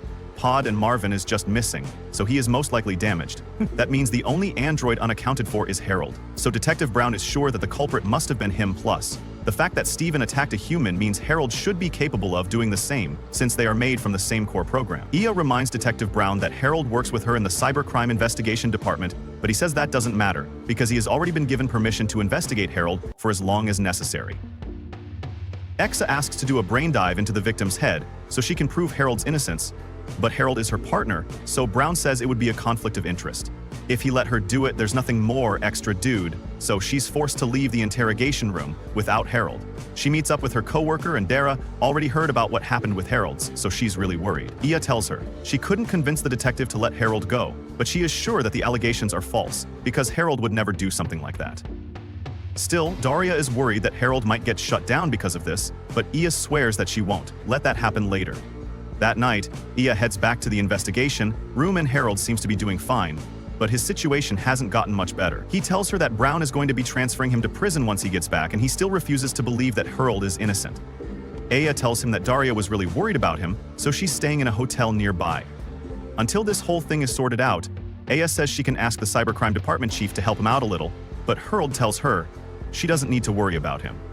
So much, Aya realizes Harold is oddly calm for someone who's about to be sent to prison, so she asks him if he knows something about the culprit of the crime. They don't have any definitive proof, but it's possible that the culprit could have been Marvin since he's still missing. It could also have been someone impersonating, an android, but after thinking about it a little, she realizes that it'd be impossible for someone to pull off. Just then, Uka receives a frantic call from Detective Brown. He demands to know where she is right now. She tells him she's in the interrogation room with Harold, and after Brown gets there, he asks her if Harold was in here. The entire time he was gone. Exa confirms this, but in case he doesn't trust her, Harold points to the underpaid intern who has been keeping an eye on him for the past few hours. Since Harold was really here the entire time, Brown realizes he has made a terrible mistake because, while he was busy trying to get a confession from Harold, the real culprit attacked another person. And this time, the unfortunate victim was Duwa. Duwa managed to survive, but she was badly injured, so she is still in a coma right now. But before she was attacked, she managed to send a message to Harold's watch, giving him permission to perform a brain dive on her. Meanwhile, Icha is in a meeting with all the department leaders, and the chairman is convinced that the attack on Daria must be related to the Pittsburgh incident that led to her husband San's death, but the others don't think there's any correlation. Moving on, the chief addresses Totoki and tells her that even if Harold wasn't the culprit of this incident, it will be a PR disaster once the public finds out that the android involved in solving this case is the same model as Steven who attacked a human earlier this year, so he requests that Totoi immediately shut Harold down. That request is outrageous, so Shika is about to say something, but Totoki says she'll handle it. She then tells the chairman that he's out of his mind if he thinks she's going to shut Harold down when he hasn't done anything wrong. It's already been established that Harold is not a threat, and any threatening defects in his programming would have been found during their investigation. That may be true, but the chairman reminds everyone that Harold is the first of the latest generation of AI, so he is capable of thinking for himself and has free will to act as he pleases. However, Angus points out that the AI doesn't actually have free will. It's just a very complex program that mimics the idea of a soul, so there are still some things that the program cannot do. And as for the case with Steven, it was discovered that his system had been altered by a programmer named Elas. They think Elas was most likely involved in this incident as well, but be that as it may, they still want Harold to be shut down. As a precautionary measure, Totoki still refuses, but Ichi can't stay quiet any longer, so she tells them. The department can't afford to lose Harold. She can't two brain dives without him, because he's the only one who can keep up with her. She has tried diving with human assistant, but they all ended up as vegetables. Getting rid of Harold would severely hinder the cybercrime department's functionality, so Harold simply cannot be disposed of. The chairman tries to argue, but Toy points out that their department can easily find clues. That will lead them to the culprit, so she wants to have EA take over the investigation of the android assaults, and the best chance she has at finding a lead is to perform a brain dive on Daria so they can find out who did this to her. Daria is still in a coma, but she already gave her consent and her vitals are stable, so the doctor gives them the green light to begin. The brain dive EA connects one cable between her and Daria and hands the other cable to Harold so the two of them can enter Daria's brain as Uka swims through the metaphorical ocean of memories.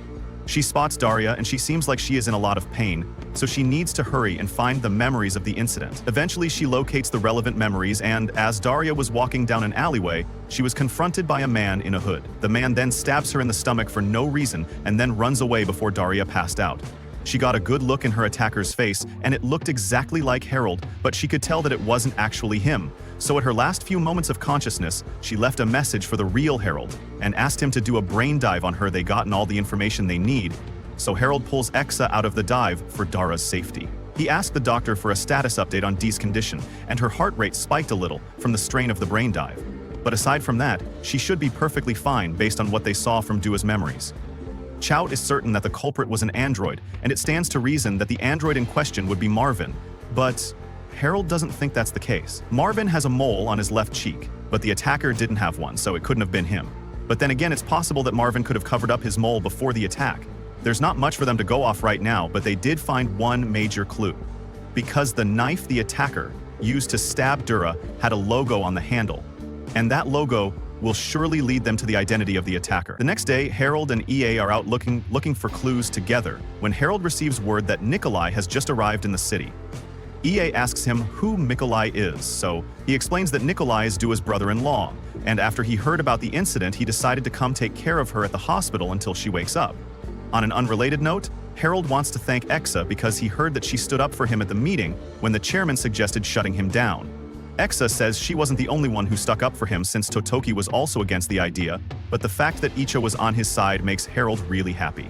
It shows that she cares about him, at least a little, so he asks her if she's finally warming up to him, even though he's an android, and while that may be true, she says this doesn't mean she likes him. Back on topic, the emblem they are tracking turned out to be the coat of arms of the Ailstone College, and the knife was a gift that is given to all graduating students. This means the Ailstone College is somehow related to the android attacks, and that means there's someone they have to go talk to. First, the top researcher at Novel Robotics and the person who practically single-handedly created the system from which all the androids were programmed, Lexi Willow Carter. This was the end of episode 1. Subscribe to not miss the next part. On a mysterious night, a demon appears, speaking of a distant future, and confronts Jinta. A gateway between eras opens, igniting a battle between the Edo period and the Heisei era. The story begins with a young girl suffered at the hands of her father. Her older brother, just a child himself, could only watch, helpless. The man dragged his daughter by the hair while she called out for Jinta, but all he could do was stand there frozen in fear. She was locked away in a dark, lonely storage room. A single flower inside caught the dim light from a crack in the roof. A small sign of hope in her isolation when she was finally let out, Jinta ran to the storage room during heavy rain, only to find that she had vanished. Panicked, he chased after her and found her standing on a bridge. Her bandage had slipped, revealing a red eye that looked almost unnatural. He felt guilty for not helping her, but she told him to stay quiet so he wouldn't get hurt too. But Jinta had enough. He was done living in fear that night with nothing but the clothes on their backs. The siblings ran away together. They wandered for days, finding shelter in an old broken-down building to escape the cold rain. Jinta did his best to look after his sister, showing kindness at every turn, while she stayed strong despite everything they had been through. One night, just as he was about to drift off to sleep, a man appeared and offered them a place to stay. When Jinta woke up, he found himself being carried by the man. His sister, now rested and smiling, seemed at ease with him. The man helped Jinta stand, and together they walked toward a small village. He explained that this place was home to blacksmiths who forged tana. Soon, they arrived at his house, where his daughter ran up to greet him excitedly. Jinta clutched his sister's hand tightly as the girl curiously asked who they were. Her father simply said they were children in need of a home, and that they would be part of their family now. Overjoyed, the girl introduced herself, as Shirayuki. Jinta quickly gave his name, while his sister hesitated shyly before speaking. Shirayuki was eager to befriend them, her warmth almost overwhelming to the siblings, who weren't used to such kindness. That night, as the man cleaned his katana, Jinta couldn't sleep watching him. He finally asked if he was a samurai. The man shook his head and explained that he was a sentinel, someone who protects what's important. Jinta listened closely, the glint of the blade catching his eye as the first light of dawn appeared. Meanwhile, Shirayuki had woken up early carrying a bucket outside, while Jinta stayed inside practicing with a wooden stick. Later, Shuki took them to the river for a bath, where Suzanne met a girl, her age. They held hands and jumped into the water together, laughing. Despite all they had been through, Jinta and Suzanne slowly started enjoying their new life by the afternoon. They were feeling more at home. During a playful moment, the new girl teased Shirayuki about always eating dango and how she should try some vegetables for a change. But Shirayuki just laughed, saying her mother made the best dango right. Then the girl's mother called her and she ran off excitedly to tell her about her fun day. Watching this, Jinta asked about Shirayuki's mother, Yokaze. He learned that it was Yokaze who had given permission for him and his sister to stay in the village, but he had never met her. She only lived in the shrine. Shirayuki explained that her mother was the Yim, a sacred priestess who could not interact with ordinary people. Only the village chief and her father as the sentinel could see her. It had been years since Shirayuki last saw her mother, something she deeply regretted. But instead of dwelling on it, she called her friends to continue their walk. 2 years passed by 1833. Jinta was training every morning with a sword under the guidance of Majo, though the man always had a friendly smile. He never went easy on Jinta, knocking him down repeatedly to remind him there was always room for improvement. After all, the only way to get stronger was to keep pushing forward. Daoye Chento was well aware of his struggles, but no matter how much he trained, he felt stuck, as if he hadn't improved at all. This frustration weighed on him. Mataru, noticing his concerns, reassured him that progress wasn't always obvious, even if things seemed the same. Change was happening little by little. With that, the training session ended, and Mataru left to take care of other responsibilities. His daughter soon came running over, handing him his katana. Afterward, Shirayuki playfully patted Genta's head, teasing him about his loss. He wasn't amused, and told her to stop joking around. She countered by saying she was just acting like an older sister, but Ginta quickly reminded her that he was the older one. Shirayuki, however, argued that she was the more mature of the two, making her the real big sister in spirit. Before the conversation could continue, Suzanne appeared, rubbing her eyes after just waking up for some reason. Ginta looked completely fluff. Ed Shirayuki seemed to understand but simply smiled and invited him to have breakfast with his sister. Years passed, and Ginta found himself in a formal meeting. A woman acknowledged his exceptional demon hunting abilities, but he simply saw it as fulfilling his role as the village's sentinel. The discussion shifted to the latest demon encounter. Ginta revealed that this time the creature had disguised itself as a human to infiltrate Kano village unnoticed. This revelation caused immediate concern. Someone pointed out that such an incident might be connected to the fate of the village princess. Legends said that demons who already lived for centuries could achieve true immortality by consuming the flesh of a Namo. Another attendee dismissed it as mere folklore, but others weren't so sure. The previous Ituki Haimyokaze had fallen victim to a demon, and the beast was only defeated because Matru sacrificed himself.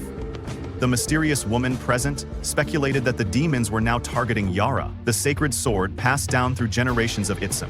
The weapon crafted using the finest techniques had remained flawless for over 100 years, making it a prize worth coveting. Despite the growing concern, Kumasa, the son of one of the men present, dismissed the threat.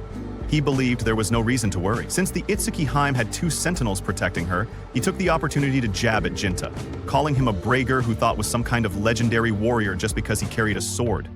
Ginta shot him a glare, but before things could escalate, the veiled woman reminded them that this was not the place for petty argument.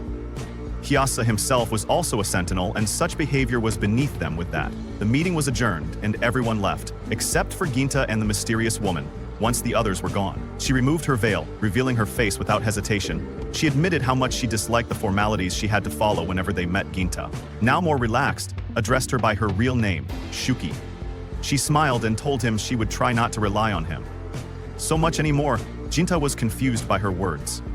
Protecting the Itsuki Hime was a sentinel's duty. After all, blushing slightly, Shirayuki mentioned that Suzune had come to visit and suggested Ginta go see for himself. He moved the barrier to peek inside and saw his younger sister sleeping peacefully. He was immediately concerned. This was a sacred place, and outsiders weren't supposed to be here. If she was caught, she could be accused of blasphemy. Shirayuki, however, didn't seem worried to her. Suzune had only come to see her brother, who was rarely home because of his duties. Ginta agreed that it was unfortunate, but he still wasn't comfortable breaking the rules gently. He woke his sister smiling, as he reminded her that the shrine was off limits to her. As the meeting wraps up, Ginta heads toward the forest to carry out his duty as a sentinel. Just as he's about to leave, Kyasa calls out to him, but Ginta ignores him, frustrated. Kyasa grabs him roughly, demanding to know what's going through his mind. He's just learned that Ginta knows about his upcoming marriage to Bakia, and he wants an honest answer. But Ginta, keeping his emotions locked away, simply says he's happy if the princess is happy, and if the village remains at peace. Kumasa isn't fooled. He knows Ginta loves her, but without any real response from his rival, there's nothing left to argue about. Stepping into the forbidden forest, Ginta quickly finds himself in danger. A sudden attack nearly takes him out his opponent, clearly believing they'd caught him off guard, but Ginta reacts fast, dodging just in time. He had expected the demon to have backup, but the creature tells him that its partner is busy handling something back in Kano. With no choice but to fight, Ginta engages in hand-to-hand combat, managing to land a strike on the demon's shoulder with his katana. However, its skin is too tough and the blade doesn't cut through. The demon counters with a brutal swing, and though Ginta avoids the full impact, he still takes a hit, leaving a deep gash across his face. Blood trickles down, but he doesn't falter.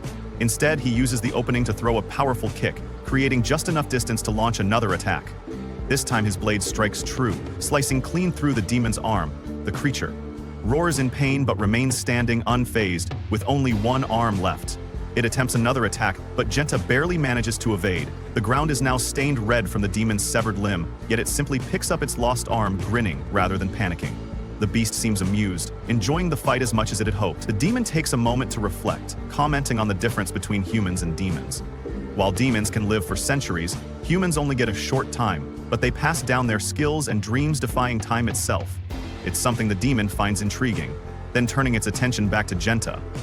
It wonders why he fights so fiercely. What's his true goal in wielding a sword without hesitation? Ginta makes his stance clear. He fights for his people, for those he swore to protect. Anyone who threatens that will meet the sharp edge of his blade. Meanwhile, back in Kano, trouble is brewing. A demon has entered Susan's home and asks her a strange question. Does she know what she really is? Susan, caught off guard, answers that the creature before her is obviously a demon, but the intruder smirks and reveals something shocking. She too is a demon. The words shake her, but there's no time for an explanation. The demon's gaze shifts to the clothes Susan clings to, Ginta's clothes. It assumes that her deep love for her brother is what keeps her feeling human, and it's clear that Genta must be a strong protector to inspire such devotion. Suzune, despite her confusion, feels warmth at the mention of her brother. She eagerly moves closer to the demon, confirming that Genta means everything to her. But then the creature kneels, speaking in a softer tone. There's someone out there who wants to hurt Genta. It says if Suzune truly cares for her brother, she should use her hidden power to help him. Suzune asks about the powers the demon mentioned, but instead of explaining, the creature simply tells her to follow along, assuring her that demons never lie. It promises that no harm will come to her, but Suzune isn't convinced. Even if the demon won't hurt her, it could still hurt her brother, and she refuses to take that risk. Seeing her hesitation, the demon touches her forehead, triggering a vision in her mind. Suddenly, Suzune sees something shocking. Yuki and Kiyasa together in an intimate moment. Disgusted and overwhelmed by the strange magic, she recoils. The demon tells her that she has the ability to share visions of the future, though Suzune refuses to believe what she just saw. The creature urges her to come and see for herself, and this time Suzune hesitantly reaches out to the demon. Meanwhile, Genta is locked in a fierce battle, though he managed to land a solid hit earlier. The fight has shifted in the demon's favor. After a brief pause, Genta demands to know why the demon is attacking Humes. The creature responds that demons exist for a purpose, and its purpose lies in this place, no matter how much it may want to change its fate. Fighting against its nature is impossible. Hearing this, Genta makes it clear that he will show no mercy. The demon acknowledges that this is the smartest decision. After all, allowing a monster capable of consuming other demons and growing stronger to roam free would be foolish, with that the creature's right arm suddenly swells to 3 times its size. A single punch from this monstrous limb is enough to rip Genta's arm clean off. Despite the excruciating pain, Genta refuses to back down. He tries to continue his attack, but the demon bites down on his blade, snapping it in half. Panic fills Genta's eyes, but pure instinct takes over. He snatches the broken blade midair and drives it deep into the demon's chest, bringing the beast crashing to the ground, weakened and unable to rise. The demon admits that its mission is complete. It reveals that its companion has the power to see the future, and has witnessed something terrifying. 170 years from now, a powerful deity ruling over demons will arrive in Kano that vision LED'd them to this village, where they discovered the most promising being of their kind. That is why the demon came here in the first place. Gent's heart sinks as he realizes the demon is talking about his sister. Before he can react, the creature pulls a final trick. It uses its severed arm to grab him, catching him off guard, recalling Genta's earlier words about protecting his loved ones. The demon asks what he would do if one of those people no longer deserved his protection. If that day ever comes, who will he strike down back in the village? Kiyasa takes advantage of the peaceful moment to spend time with his soon-to-be wife, but Shiryuki can't shake her worry about Genta, who is still in the taboo forest. Annoyed, Kiyomasa remarks that she must be wondering if Genta can hear what they're doing. The comment stings, and Shiryuki remembers a time when Genta stood by her side, hand in hand, promising to follow the path of Maharu. With that memory fresh in her mind, she sheds a tear, but reminds herself that she made this choice for Ku's safety, determined to follow through with her decision. She slowly removes her ceremonial attire and moves closer to Kiyasa, who steps back, startled by her sudden change in behavior. Yet Shiryuki gently holds his face and kisses him. At that moment, the demon pro proves to Suzune that the vision was real, because now Suzune is watching it unfold right before her eyes. Meanwhile, Genta forces himself to stand, muttering that he isn't dead yet. Looking around, he realizes the demon has vanished without wasting another second. He sprints toward the village, desperate to protect his sister, but as he reaches the outskirts, he sees flames rising in the distance. Kano is burning. Despite the devastation, he pushes forward, knowing he must reach Suzumi before it's too late. Back at the demon's hideout, Suzune demands answers from Shidayuki. She had always believed the princess truly loved her brother. She had done everything she could to keep Genta by her side. So why had things turned out like this? Visions of her brother running through the burning city flashed through Suzune's mind. The betrayal she just witnessed was the final straw. She had always adored Genta, so much so that she held herself back, never growing up fully, just so she could always be his little sister. But now Shiryuki had shattered everything. The princess, despite her regret, stood firm in her decision. The only way to honor Ku's legacy was to take on this new role, even if it meant betraying Genta's love. Zune couldn't accept that to her Shiryuki had stolen the one thing she had always dreamed of and thrown it away for the sake of strangers. Overwhelmed with grief and fury, the child's body trembled. The pain twisted inside her, and in a moment of sheer, she ripped off the bandage covering her right eye. What lay beneath wasn't human anymore. A dark energy pulsed from the demon's presence within her, and her posture shifted unnaturally as the transformation took hold. The princess tried to reason with her, but Suzune had heard enough. The demon's voice whispered in her ear, feeding her anger. Genta had given everything for a woman who had so easily abandoned him. Wasn't it only fair to make her pay for it? The thought took hold, and before she even realized it, darkness filled the room. The power within her lashed out, knocking the human couple to the ground. Kumasa moved first, scrambling to grab the sacred sword Yururai, but the more experienced demon intervened, sending him flying across the room.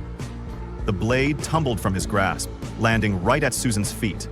Her mentor's voice echoed in her mind, suggesting that Shirayuki would be honored to die by the sword. Her people had worshipped for generations without hesitation.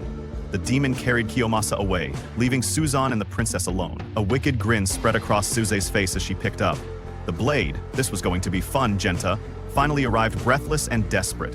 He rushed to Shirayuki, pulling her into a tight embrace, but it was already too late. Just as he held her close, her head, separated from her body, Suzune stood before him, holding the severed head in her hands, her eyes gleaming with twisted joy. She welcomed her brother home, delighted to see him again. Genta's mind shattered. Memories of the woman he had loved flooded his thoughts, playing like a cruel film before his eyes. But his sister wasn't done laughing. She plunged the sacred blade into Shirayuki's body over and over again, each stab a mockery of everything he had fought to protect, consumed by rage and disbelief. Genta raised his sword and swung at Suzune, but she was too fast, dodging effortlessly. She shifted between the innocent little girl he had always known and the monstrous being she had become. Genta hesitated. Was this truly still his sister? Why had she done this? But Suzune simply tilted her head, confused by his sadness. She had done this for him. Shirayuki had betrayed him, so she had taken care of it. Wasn't that what he wanted? With a bright, childlike smile, she suggested they go home now. After all, she had spent so much energy fixing everything for him. But Genta couldn't answer. He could barely breathe. His world had been destroyed, and the sister he once knew was gone forever. Genta couldn't believe what Suzune had done. She turned her back on the people who raised them, the ones who treated them like family, and now, after killing Shirayuki, all she could think about was how tired she was, wanting to go home, like nothing had happened. That's when it hit him. His little sister wasn't there anymore. The Suzune he once knew was gone. The weight of that truth crushed him, and for a moment, madness took over. He swung his blade at her, but even as he did, there was no real conviction behind it. His hands trembled, his mind spiraled. What was he even fighting for anymore? His laugh came out bitter and broken, full of despair. Everything he ever cared about had slipped away, but then, as his arm throbbed with an unnatural energy, a new thought took root. Hatred. If nothing else, he still had that hatred for everything and everyone. Suon panicked, scrambling to explain. She didn't mean to do anything wrong. She only killed Shirayuki because she thought it was what Genta wanted. He cut her off coldly. She finally understood her brother was leaving her too, just like everyone else. He was supposed to be different. He was supposed to stay. If he was really going to abandon her, then what was the point of anything? She snapped. Power surged through her, wild and uncontrollable. The shrine trembled under the force of her rage as she fired blasts of dark energy in every direction. Then, in a final act of madness, she lunged at Genta, her hand stabbing deep into his stomach.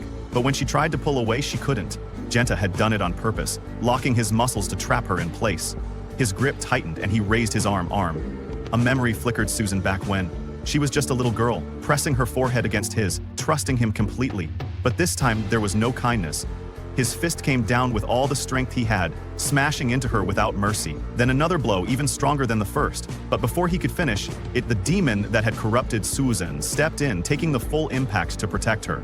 Blood dripped from the creature's lips, yet it still managed to smile. Susan staggered to her feet, heading toward the exit of the shrine. She turned back one last time. She didn't care about anything anymore.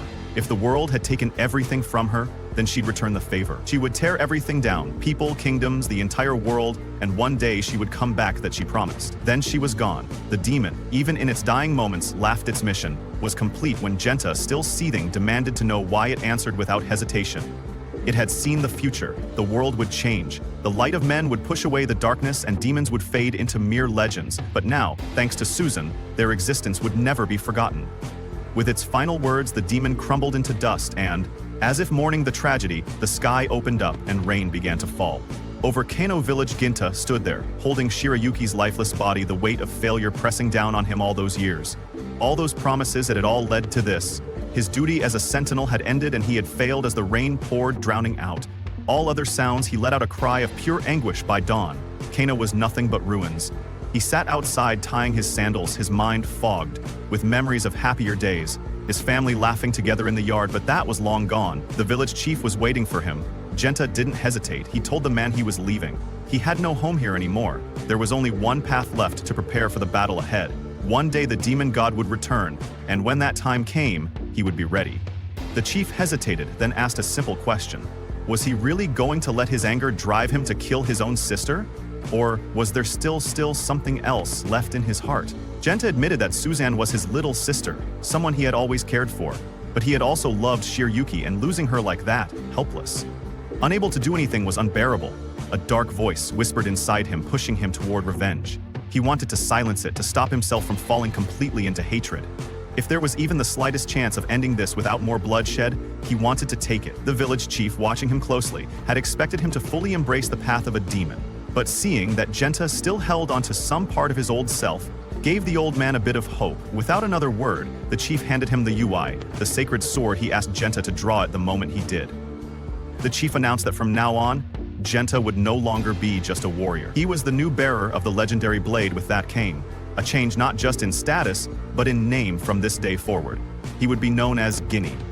Guinea didn't feel like he deserved such an honor, but the village leader reminded him that the noble line of it, Suzy Hime, was gone. If the sword remained untouched, it would just gather dust in the shrine, forgotten at least now in the hands of a sentinel. It would serve a purpose, and maybe, just maybe, Shirayuki's soul could finally rest in peace. The old chief then knelt before him, his voice filled with regret. He had known all along how deeply Kiyomasa's feelings for her, though their marriage was meant to strengthen Kanu.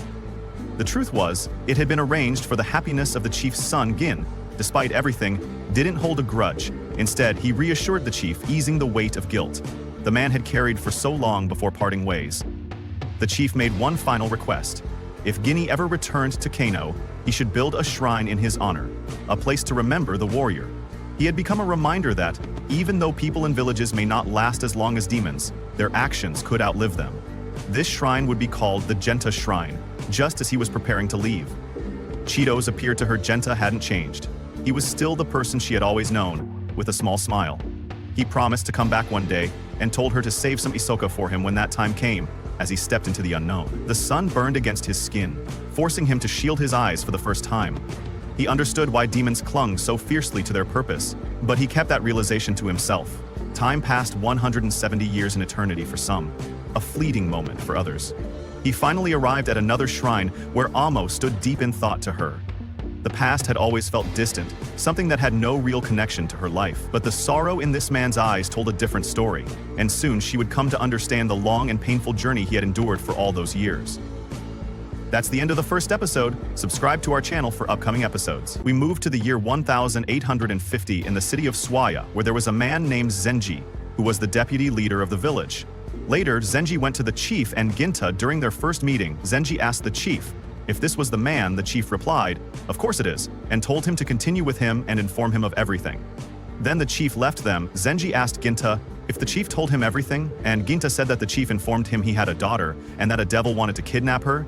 Zenji replied, "But that's not everything," telling him that the chief's daughter was 13 years old and named Natsu, and that the chief spoiled her a lot last night. Natsu saw a devil outside her window, who was about to kidnap her, and she heard the devil saying, "Return my daughter," which surprised Ginta. Zenji explained that the devil had a daughter who resembled Natsu, so he wanted to kidnap her after that. Natsu came calling for Zenji, warning him that if he didn't stop being lazy, she would tell her father, the chief, when she met Ginta. She asked him if he was the one who came to protect her. She told him to leave immediately because he looked too young. Zenji said, "Let's not rush." But Natsu insisted he shouldn't stay because she thought he was useless and only came here for money and to escape afterwards, and this was a good opportunity for him. Zenji responded to Natsu that her father was the one who chose him, so he thought he was skilled. Natsu asked Zenji to be quiet and expressed her dislike for the idea of having a samurai without a master as a personal guard, stating that they would not pay him anything. Understood, and she told him to leave from where he came. Zenji remarked to Ginta that they were an embarrassing family and not social at all, and he apologized to Ginta. We moved to Natsu's room that night, where Zenji came to her, surprising Natsu. She asked him why he was there.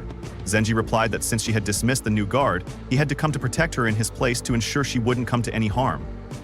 Natsu said she was betting, that he thought she was lying about everything, and she added that even her father didn't believe her. Otherwise, she wouldn't have hired a suspicious samurai. That's very clear. She said Zenji believed she was wrong about her father, as he felt the chief cared for her deeply and always put her first. Natsu protested that she was not his real daughter. She then heard the devil's voice and started to hurt, asking Zenji for help. Zenji became worried about Natsu and asked her what was wrong. The devil then appeared in front of Zenji and began to approach him, repeating, "Return, my daughter." When he tried to grab Zenji, his hands were cut off by a blow from Ginta. Ginta then asked the devil for his name, but the devil kept saying, "Return, my daughter."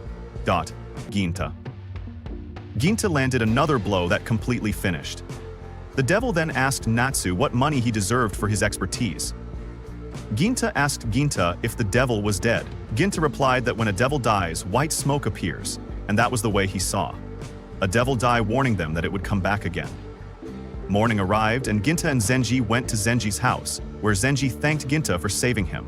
He told him, "You warned me that the devil would come back again, so I asked you to stay with us tonight." Ginta agreed but asked to know more about Natsu, because he was curious about what the devil said that he wanted. His daughter Zenji explained that Natsu was not the chief's daughter, but rather the daughter of a man and a woman from the chief's family, but both had died, and he thought Ginta was worried. However, he shouldn't be. She wasn't from a devil lineage, because if she were, the chief wouldn't have adopted her. He told him that the chief's wife was killed by a devil and their son ran away and never returned, while the chief blamed devils for the complete ruin of his family. So why would he care for Natsu if she were from a devil lineage? We moved to Natsu and the chief as they had their dinner at night. The chief asked Natsu if everything was fine with the new guards. Natsu replied that everything was fine and thanked him for caring about her. The chief said that any good father would do that for his daughter. Natsu asked her father why he had appointed this guard. The chief explained that in recent days there had been some devils roaming around Edo, but at the same time there were rumors about a man who faced the devil and killed him with one blow. Natsu asked if he meant that samurai, and the chief confirmed that, yes, he would kill any devil as long as he was paid, and that he had chosen him because he trusted him, thinking it was the best choice to make him her personal guard. Natsu then said, "So, you believed me about this devil?" We moved to the morning in front of Natsu's room, as she told herself that scary stories come in many forms, from direct tales to folk stories, but they never really disappear afterward. She remembered when they were talking about the servant in the chief's house, about the kidnapping of his son and the death of his wife, because of devils, and that he had adopted a girl while waiting for his son's return, which led to her feeling uneasy. We moved to Natsu's room where she felt scared, and then she opened her room door and asked Zenji why he was there. Zenji replied that he was waiting for his chance to shine and make up for yesterday's opportunity. Natsu told him she didn't care about any of that. Zenji told her there was no place in her heart to forgive him. Natsu said she might forgive him if he took her to a nice place for entertainment. Zenji said okay, and he would take her to a wonderful place. Natsu asked Ginta about his name and said that her father trusted him a lot, and she believed she could trust him too. Ginta responded, "You love your father so much, Natsu." Natsu replied, "Of course he adopted me and gave me a house all to myself. Why wouldn't I love him?" Ginta remarked that it was a happy little family and added, "No, I think the chief cares for you a lot," which made a smile appear on Natsu's face. Ginta then said concerning the chief's lost daughter, but Natsu interrupted Ginta, saying she didn't know anything about her and felt angry Ginta thought he had touched a nerve. Natsu asked if it were possible for a devil and a human to have a child together. Ginta replied, "Of course." Natsu said, "So, I might belong to that devil. Who shows up?" Ginta told Natsu that this devil was not her. Father Natsu asked how he could know that. Ginta explained that he knew who this devil was, and they had an old history together, so he was sure he didn't father her without a doubt.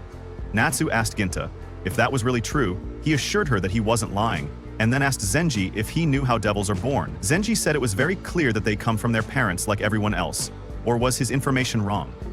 Ginta clarified that there were many ways for devils to be born. He told them, there was a time for two devils to come together to have a child, which is the normal way.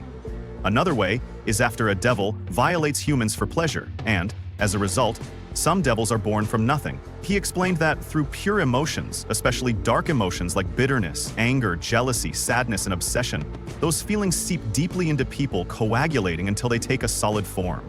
He explained that devils born from nothing are emotions in flesh. While he was talking, Natsu felt scared, and the devil appeared again. Ginta approached the devil and began to ask, "What is your name?" He landed several blows on the devil, knocking him down, and asked Natsu, "Do you want me to kill him?"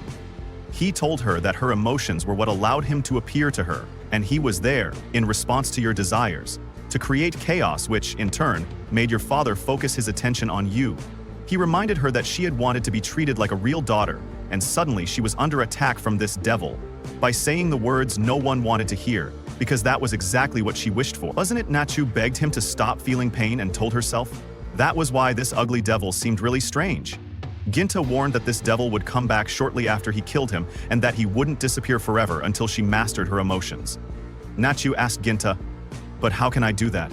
I don't even know how." Ginta told her that the matter was quite simple. "Just ask me to kill him," Natsu thought to herself, that she had ignored the things she didn't want to see and kept. Her fear of weakness. All she wanted was to be loved by someone, but she couldn't believe he felt that way. She started to imagine that her father might come to her and truly appreciate her. If a demon attacked her claiming she was a queen, her heart was filled with those ugly feelings, and now they had become real. That demon was her, and the person who needed to be killed was also her. Zingy said that the only thing that needed to be killed was the demon, not her. If this demon was created from Natsu's feelings, that didn't matter. He took Natsu's hand and said to her to trust him. Because he knew everything about her and the leader, he told her they cared for each other and that the leader loved her as a true daughter. However, neither of them knew how to communicate or show their feelings to each other, so she had to start facing him and talk honestly like a real family. Would Natsu ask Ginta to kill the demon? After that, Ginta stood before the demon prepared for it and attacked with a strong blow that split the monster in half. Zingy asked after seeing the white smoke, "Did he die this time?" Ginta replied, "Of course he died." Afterward, Natsu went to sleep and Ginta waited outside her room. The demon appeared again and told himself that he suspected this. He stated that this demon didn't only appear because of Natsu's feelings, but there were other princesses in this land who could have become demons. He remembered Zingy's words about her being the leader's wife who was killed by the demon, which was why the demon said he wanted to return to his wife. The daughter he spoke of was the one born to the leader's wife, who was Suzune. Ginta said he never imagined this would be the way they would meet. He told the demon that he had clear memories of him and asked him once again to tell him his name, but the demon didn't tell him anything and echoed back return. "My daughter, Ginta said people should live in the present and not be trapped in the future, so I ask you to rest in peace," and he killed him, causing the white smoke to rise from him. Once again, Genta went to Zingy's house. Zingy said to him, "We thank you for what you've done for us." Natsu tried to thank him, but told him she would try to be better. In matters though, she would need some time to get used to it. And she thanked him. Ginta said, "Don't thank me." And he mentioned that he had received his reward at work, he told her. It wasn't a job for him, but paying off a debt. He told her that living until a certain age doesn't necessarily make them adults, but spending a lot of time can give one a strong perspective. He told her that when he was young, his world was completely defined by what he saw, and he knew it was wrong to cause harm. Recalling what happened with his sister and father, he told her that things could be hidden under the surface of our actions, and he was too young to realize that at that time he had nothing but escape, so he wanted to atone for that. Natsu said she didn't know anything about what he was saying. Ginta responded that she should show kindness to her father as he shows it to her. That's basically everything Natsu told Ginta. "I don't need you to tell me this." He said he was leaving and went away. Later, the leader joined Zingy and Natsu and asked, "Did Ginta leave?" Zingy replied, "Of course he left. But you should have come to say goodbye with us, leader." The leader said he didn't see that as very important, because he knew from the first glance that Ginta would complete this mission. Zingy said, "Natsu said this too, but you trusted him a lot. Was there a reason for that trust?" The leader told Zingy not to ask stupid questions. He said, "Any father who respects himself trusts his son." Well, he then told Zingy that he needed to go to work, otherwise he would have his pay deducted. Zingy said he didn't want that and would go immediately. Natsu asked her father, "Is there anything I can help you with?" The leader said, "What happened to you? What is this change?" Natsu replied, "They asked me to return the kindness you showed me," the leader told her. "That's very kind of you, but you shouldn't worry about anything from now on." He told her that the best way for children to repay their father's kindness is by living a long life, and that's all he wanted to be happy. And so the episode ends with the usual anime outro. If you enjoyed the video, don't forget to subscribe and hit the notification bell so you can get all our latest updates. Wang, an ordinary boy, acquires the superpower cube system and gains unbelievable abilities. But when the girl he loves is kidnapped into a supernatural world, he embarks on a mission to rescue her and rise to become the strongest in this extraordinary universe. The anime begins with Shen Yao's phone rings. As soon as she answers, a man on the other end warns her that someone is coming for her. All of a sudden, Shen Yao is surrounded by 4 men in suits, and these guys don't seem like they are here to give her candy. So Shen Yao gets up and runs straight for the door.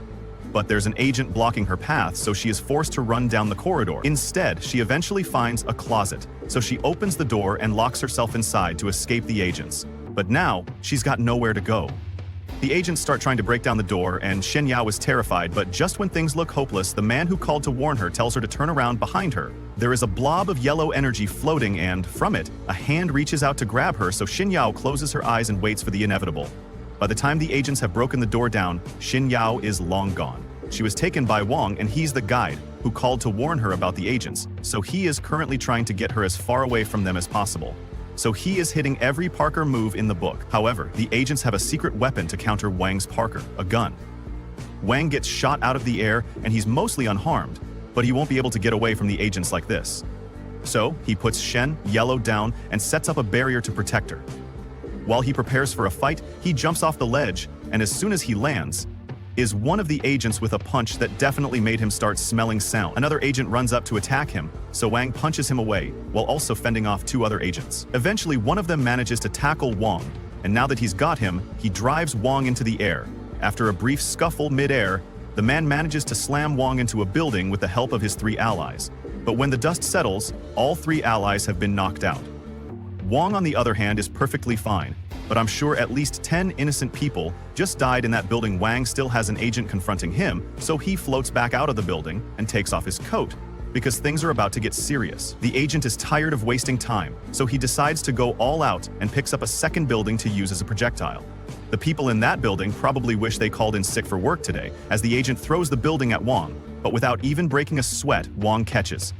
The building, with his powers, breaks it apart and throws the blocks back at the agent. The agent tries to defend himself, but Wang simply compressed all the blocks until a massive explosion occurs that sends Wang and the agent to a mirrored version of the world. Wag is annoyed that things turned out like this because it's going to cause a lot of trouble for him, but he still has to deal with the agent first. The agent pulls out his gun and aims it at Wang, and I'm not sure what he thinks a gun is going to do when Wang just caught a building a minute ago, but none of it matters because the gun doesn't work in this dimension and Wang is out of time. Anyway, the yellow energy begins to surround Wang, and as it does, it knocks the agent backward into the water. Time then begins to rewind, and Wang hopes that things can turn out differently in the next loop. Eventually, everything goes back to normal, and Xianyao wakes up back at her desk in the library. She has no recollection of what just happened, and she finds a young Wang standing next to her and asking for help because he doesn't understand his math homework. Years go by, and now everyone is at a high school mixer. They are playing Jenga, and it's Shenyao's turn to make a move, but when she locks eyes with Wang, she gets flustered and messes up as part of the game. Anyone who topples the tower is required to reveal a secret, so the group asks Xianyao to tell them who her crush is. Wang starts smiling as soon as he hears this, so his classmates start teasing him, because there's no way Xianyao could possibly like a plain-looking NPC like him, but to everyone's surprise, including Wang, Xianyao admits that she really does like him, and she makes it very clear that she's not joking, because she has liked him ever since the day they met in middle school. Wang is too stunned because having Xianyao confess to him is like a dream come true. Normally, this would have been the happiest day of his life, but right after the mixer ended, he got kidnapped and is currently being beaten to a pulp down by the river. Wang has never met any of these people in his life, but their boss, Sunjin, happens to have a crush on Xianyao, and after learning that Xianyao likes Wang, rather than just taking the L and moving on, he decided to drag Wang down to the river and have his underlings threaten to kill him. Wang recognizes Sunjin as the leader of a notorious gang, and he also recalls hearing that Sunjin would constantly harass Xianyao, so he realizes what's going on here, but there's nothing he can do against this many opponents. Sunjin then video calls Xianyao from Wang's phone and tells her to have a look at the pitiful state of her crush Shen. Yao is horrified to see what Sunjin has done to Wang, so Wang yells for Sunjin to leave her out of this, because he doesn't want her to worry about him. But Sunjin is intent on making Xianyao watch Wang's humiliation. He tells Wang that he is a total loser and that he has no right to date someone as perfect as Xianyao. He then orders Wang to swear that he will never get involved with Xianyao again otherwise. Sunjin says he's going to drop him in the river now. Wang could take the easy way out and swear that he won't talk to Xianyao again, but Wang would never betray her like that. So instead he headbutts the guy holding him, to Wang's credit. That was a really solid headbutt, but unfortunately for him it was so solid that the guy holding him accidentally let go, so Wang ends up falling into the river.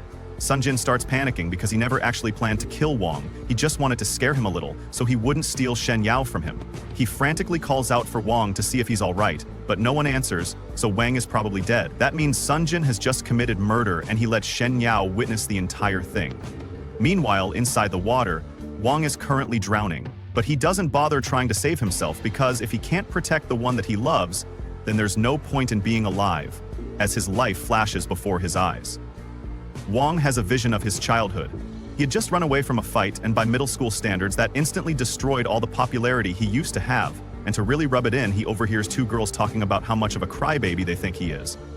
Hours went by, and as the school day ended, everyone went home, but Wang stayed behind and continued to sulk. Eventually, Shen Yao walks out of the gate, but she stops as soon as she notices Wang sitting by the gate, so she asks him what's wrong. Wang remains silent, so Shen Yao assumes he must have forgotten his umbrella and offers to share hers with him, so they can walk home together. Wang refuses her offer and says he can walk home by himself, but Shen Yao reminds him that it's still raining and he doesn't have an umbrella, so he's going to get soaked. Wang realizes she's right, but he says he can just wait here until the rain stops. Shen Yao thinks Wang is really funny, but then she notices a cut on his arm, so she asks him to let her see it. Wang initially refuses, but Shen Yao says she just wants to help dress the wound. Wang eventually agrees, so Shen Yao puts a bandage on his arm and blows a kiss onto it to make it heal faster. And at that very moment, Wang had already imagined the next 50 years of his life with Shen Yao. He thanks her for her help, and from that moment forward, the two of them were practically inseparable. Back to the present, Wang wakes up in the water and he notices a light coming from the bottom of the river. He is already sunk too far down for him to make it back to the surface before he drowns, so he decides to commit to it and swims down to check out the light before he dies. Once he gets to the bottom, he finds a little glowing cube there, so he picks it up, and before he even realizes what's going on, the cube activates and goes inside him all of a sudden. Wang feels immense pain throughout his body, and a few moments later he is teleported out of the water and starts traveling through a wormhole that lands him in the middle of a cube. When Wang wakes up, he starts panicking because he was drowning a second ago. He is relieved to be alive, but now he has no idea where he is or how he got here for that matter. Just then, a system appears in front of him and announces that Wao has the power to draw a 15m radius around himself, and within that area he is allowed to teleport to any location instantly. None of that makes any sense to Wang, since he doesn't believe teleportation is real. But in the next moment, he gets teleported against his will. He appears into the sky above the canal, and Wang starts freaking out again because he is really high up and he's worried. He might fall to his doom, but he's actually floating, so he's safe. Once he calms down, he looks at the ground and realizes that Sunjin is desperately searching for him in the water, because he's worried that he might have killed Wang, and he finds it kind of amusing. But a few seconds later, he gets teleported to a new location. Sunjin gets the feeling that someone was just watching him from the sky, so he asks his subordinates if they heard anything just now, but they think Sunjin must have just been hallucinating, so he tells them to keep looking for Wang. Meanwhile, Wang ended up being teleported into an empty classroom in his school. He is now sure that he really can teleport, but he doesn't understand how he got this power. Suddenly, the system speaks up and tells Wang that he has just continuously activated his teleportation ability.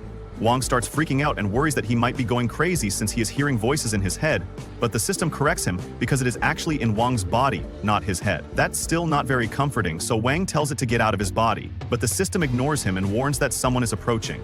There is a staff member walking towards the classroom because he heard a weird noise coming from inside, but as he opens the door, all he sees is an empty classroom with a puddle of water on the floor.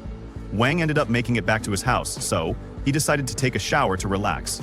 Once he's done with his shower, he pulls out his phone, and somehow it still works, even though it was at the bottom of the river with him. The first thing he does is call Shen Yao to let her know that he's alive, and as soon as Shen Yao answers, she starts frantically asking him if he's all right. He tells her he is fine, but she thinks Sunjun went way too far, so she asks Wang if they should report him to the police. Honestly, Shen Yao should have called the cops the moment she saw Wang fall off the bridge, but Wang tells her there's no need. He managed to get away without Sunjun spotting him, so right now, he's probably still searching the river for Wang's body, and worrying about all the potential jail time he could get anyway. A lot of stuff happened today, so Wang tells her to get some rest for today and hangs up. He then lays down in his bed and wonders what he's going to do about his system, because no one would believe him even if he told them all of a sudden. The system shows up again and asks if Wang has calmed down, yet Wang asks it. Why? It keeps following him around, but the system reminds him that it is a part of his body now, so Wang can't get away from it. The system then activates the cube and Wang is sucked into it. Once again, the system explains that it has established a connection with Wang's body, so, in other words, Wang is stuck with it forever. That makes him the user of the Heradric Cube Universal System and, by extension, the master of the system. Wang still doesn't fully understand, so he asks the system where he is. It explains that this is a macro space within the cube, and even though the cube is only 3 cm big, it has a lot more space on the inside. Wang knows the system is telling the truth, so he asks it why it bother helping someone like him, and the system tells him it's because it wants to make his dream come true, and that dream is to become the king of the world. Then we see Wang training to teleport using the power cube. He asks the system to continue training, but the system informs him that his energy is depleted. From now on, training will only last for 1 minute. Wang wonders why the system has switched to electronic mode, but the most important thing now is how to select a specific location. The system advises him to use WeChat radiation, which will allow him to see everything around him. When Wang uses his ability, he sees inside the surrounding houses, but this quickly drains his energy, causing him to faint. He wakes up in bed, realizing that he has been transported using the power cube. Upon seeing the cube beside him, he gets angry and asks where it came from. The cube tells him that it will always stay by his side and will disappear if he dies. Wang grabs the cube and realizes that he now has a superpower. When he tries searching for information about the system online, he finds nothing. Suddenly, he receives a message from Chao, inviting him to have lunch together, which makes him very happy. He then asks the system how to make his superpower stronger. The system explains that it has a self-upgrading function. His abilities will continuously grow as long as he absorbs energy. However, to activate this function, he needs a shiteita stone, the most powerful material in this world. There are many of these stones along the roads, but a special yellow one is located in the landlord's house, and another is in his mother's ring. Wang hesitates, saying that those stones are very important to his parents. The system informs him that these stones are actually in his parents' garden, and if he wants to become powerful in this world, he must retrieve them. Determined, Wang sets out to get them. He uses WeChat radiation to pinpoint the exact location of the stones. He finds the yellow stone and senses that it contains immense energy. The system confirms that it is a Stage 1 stone, which can be used for upgrading. The stone glows, and Wang suddenly finds himself inside the cube, placing the stone into its inner slot. A strange sensation sweeps through his body, and he feels a surge of power. The system explains that the stone has upgraded his DNA, allowing him to fight more effectively. The next morning, Wang wakes up and rushes to school, chatting with his friends. While they are talking, Sun Jun and his gang enter, searching for Wang. He hides behind a book to avoid being seen. The system tells him that he is now strong enough to fight them. As Sun Jun approaches, Chao steps in, demanding that he leave the school and stop bothering them. She asks him to leave Wang alone. However, Wang tells her to stay calm and let him handle it. Sun Jun gets angry, grabs Wang and prepares to hit him. But Wang grabs his hands and warns him not to disturb him again or he will kill him. Sun Jun is shocked by Wang's strength and challenges him to a fight at the North City Basketball Club at 5 p.m. After school, Wang heads to the basketball club and asks for Sun Jun. The gang members mock him, calling him weak and cowardly, claiming that he ran away the night before. They assure him that Sun Jun will punish him. When Sun Jun arrives, he declares that Wang won't escape this time. The system then informs Wang that there are 13 opponents, and his chance of victory is 20%.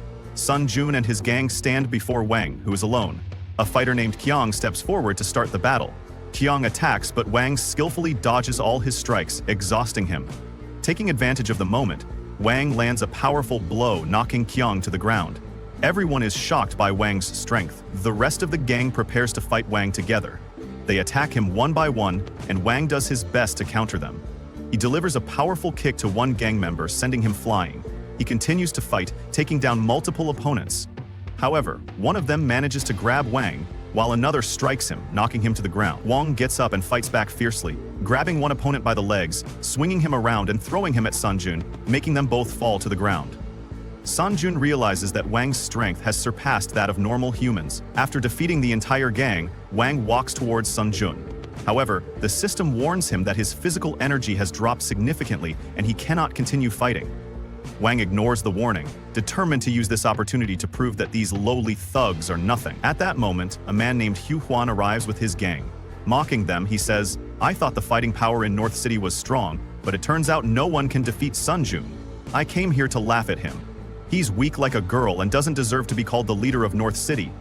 As for the position of City Leader A, it will be mine." Wang interrupts him, saying he's not interested in their rivalry, but Zhao should not be involved in this matter.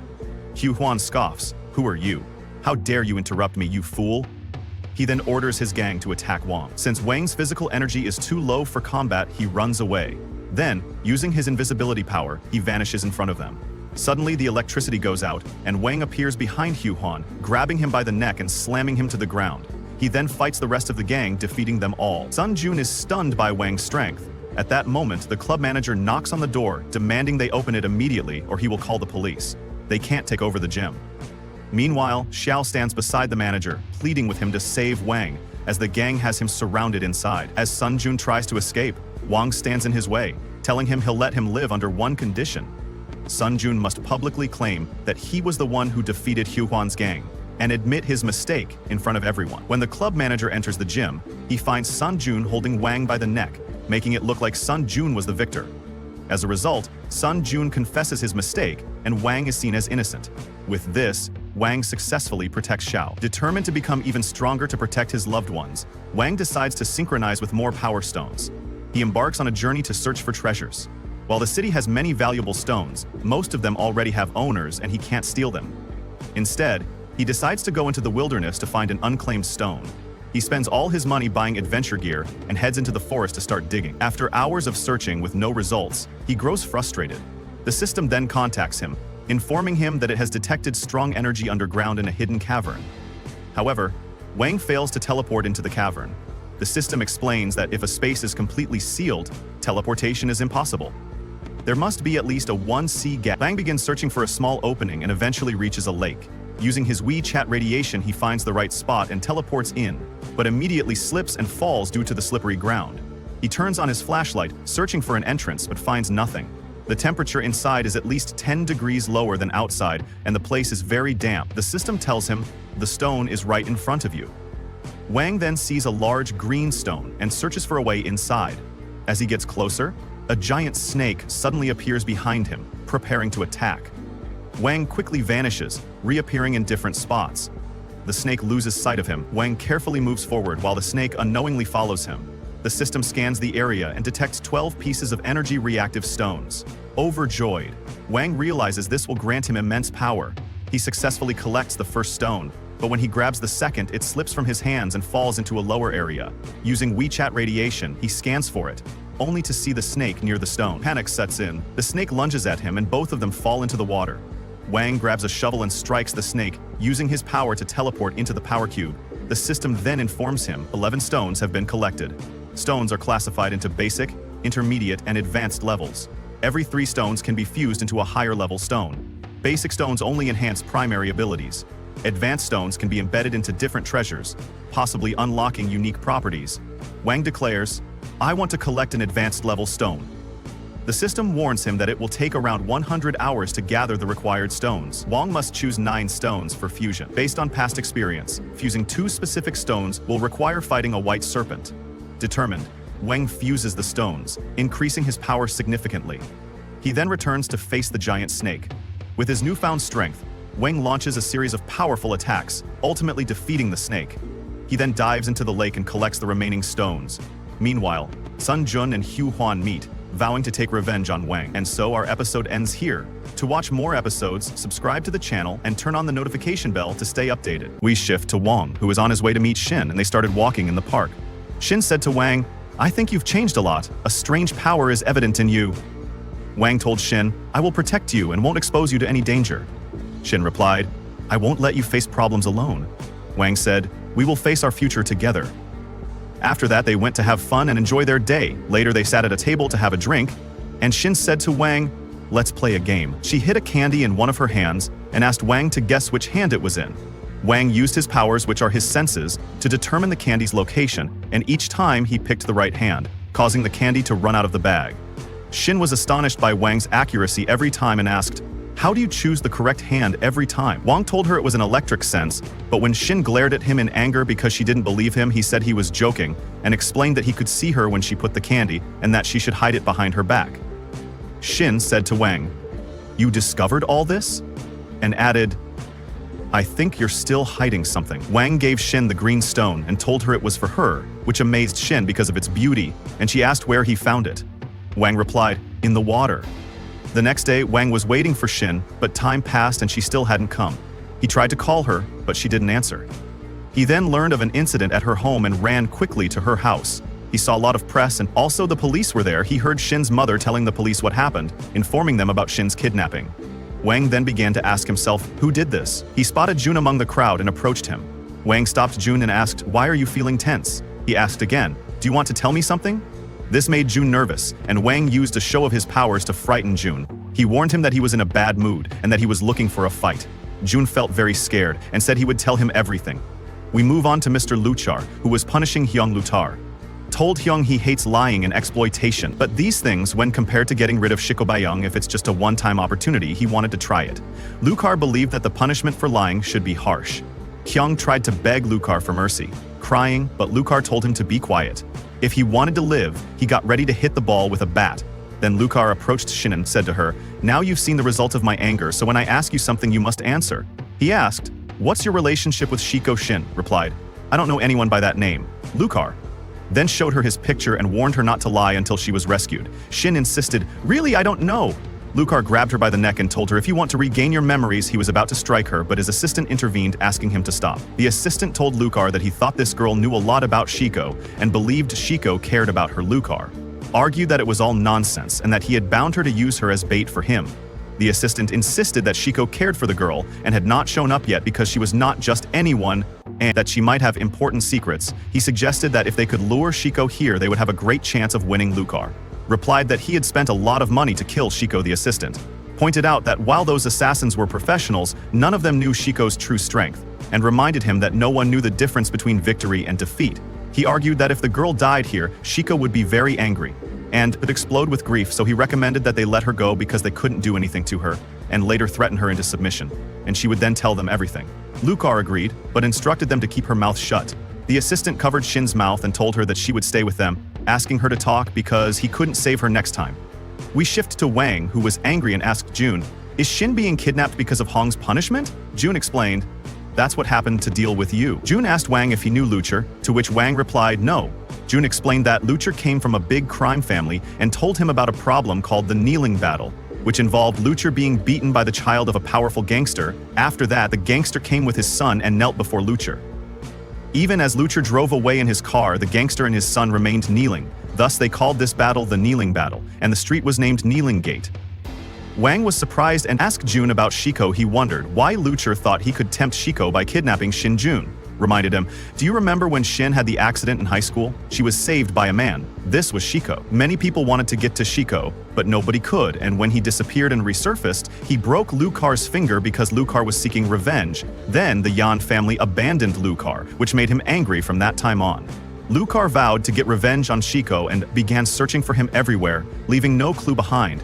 Wang remarked that he thought this was all just chatter, but Jun retorted that it might sound like that to Wang, but they were facts to them. He added that Luchar was angry without reason and that he would eventually be killed.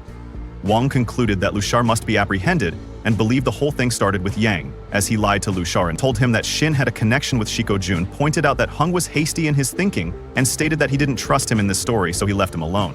However, Luchar was not their equal and he thought Hung was punishing himself now. Wang stood up to leave and Jun asked, "Where are you going?" Wang replied, "I'm going to rescue Shin."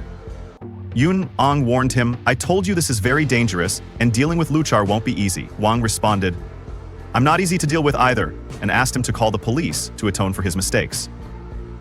Wang made his way to Shin's location and asked the voice, "Are you sure Shin is here?"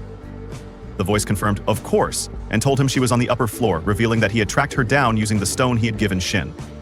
We then shift to Luchar, who asked his assistant, "Do you think after all this planning I will fail to catch Shiko?" The assistant told Luchar after allying with Mr. Shah, "If we don't catch Shiko, we won't let him escape safely." Luchar said to him, "You are very naive because after all this effort, I won't let him go at all." Sean added, "I haven't cooperated with anyone," and told them he was here for revenge as well, prompting Luchar to laugh. The assistant mentioned, "Mr. Sean talks like this all the time," and Sean noted that he had limits. Luchar, still laughing, replied that since he would get rid of Shiko, then everything he asked for would be his. The assistant thought to himself that Mr. Luchar was very arrogant and suspected this was all for revenge. We moved back to Wang, who started searching for Shin. And the voice informed him that it had detected 7 people nearby, causing Wang to feel angry. He asked the voice, "Is the high-level stones upload complete?"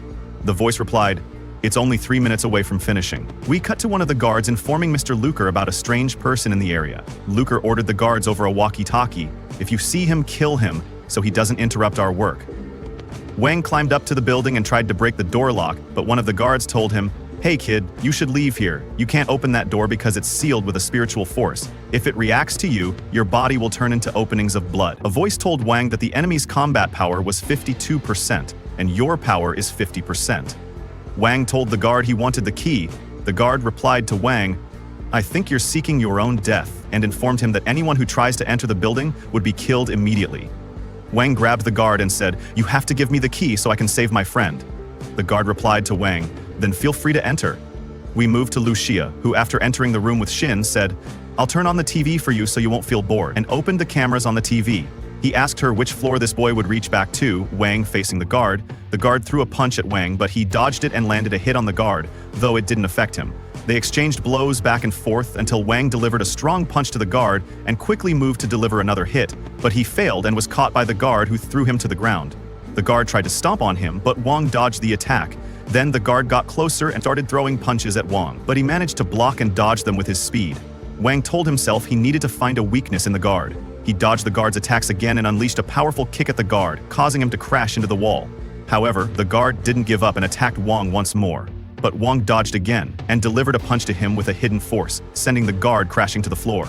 Wang said, "I know this is against boxing, but we aren't in a real match." After that, Wang picked up the key for the door. He opened the door and continued to ascend, but a voice warned Wang to be cautious, making him dodge an attack thrown at him. However, he couldn't avoid the next blow, which sent him tumbling down the stairs. Another guard asked Wang, "How did you defeat Pablo?" Wang replied, "He almost killed me." The guard told Wang, "All right, I'll wait for you," and he climbed up, leaving Wang hanging. Wang climbed the stairs again and the voice informed him that the guard's power was 75%, causing Wang to get angry as he said, "I'm going to take him down." Wang moved toward the guard and said, "Come out and fight me." The guard appeared behind him and thought, "I don't want to kill you, so I won't dirty my sword," then disappeared and reappeared, declaring, "I'll kill you for money." After that, the guard attacked Wang with several knife strikes, but Wang avoided all the blows, and when the guard threw the knife at Wang, he dodged it too. The guard made the knife change direction and return towards Wang, but he dodged it again, leaping into the air and striking the guard, but the guard disappeared again, and thought to himself, "Do you really think you can defeat me?" he declared. "I'm the heir of the flying knife," recalling when his master threw him into a room filled with many dangerous blades during his training where he discovered his hidden strength after that. He approached Wang, convinced that no one could defeat him, and launched a surprise attack on Wang from behind. Wang, however, delivered a strong slap that knocked the guard back. Then, the guard quickly attacked Wang again, delivering punches that caused him to stagger when he got too close, and nearly stabbed Wang from behind. Wang used his force to pull out a large bat and swung it at the guard, delivering a powerful blow that severely injured him. We switched to the other guards, where one said, "Chata fell too, just like Pablo." A female guard remarked, "I think this fighter is incredibly strong." Another guard responded, "He managed to take down 2 powered fighters, but if he meets Bevov, I think he'll be defeated in 10 minutes. The female guard replied, "If that's the case, there's no need to worry. Let's collect the reward and go home."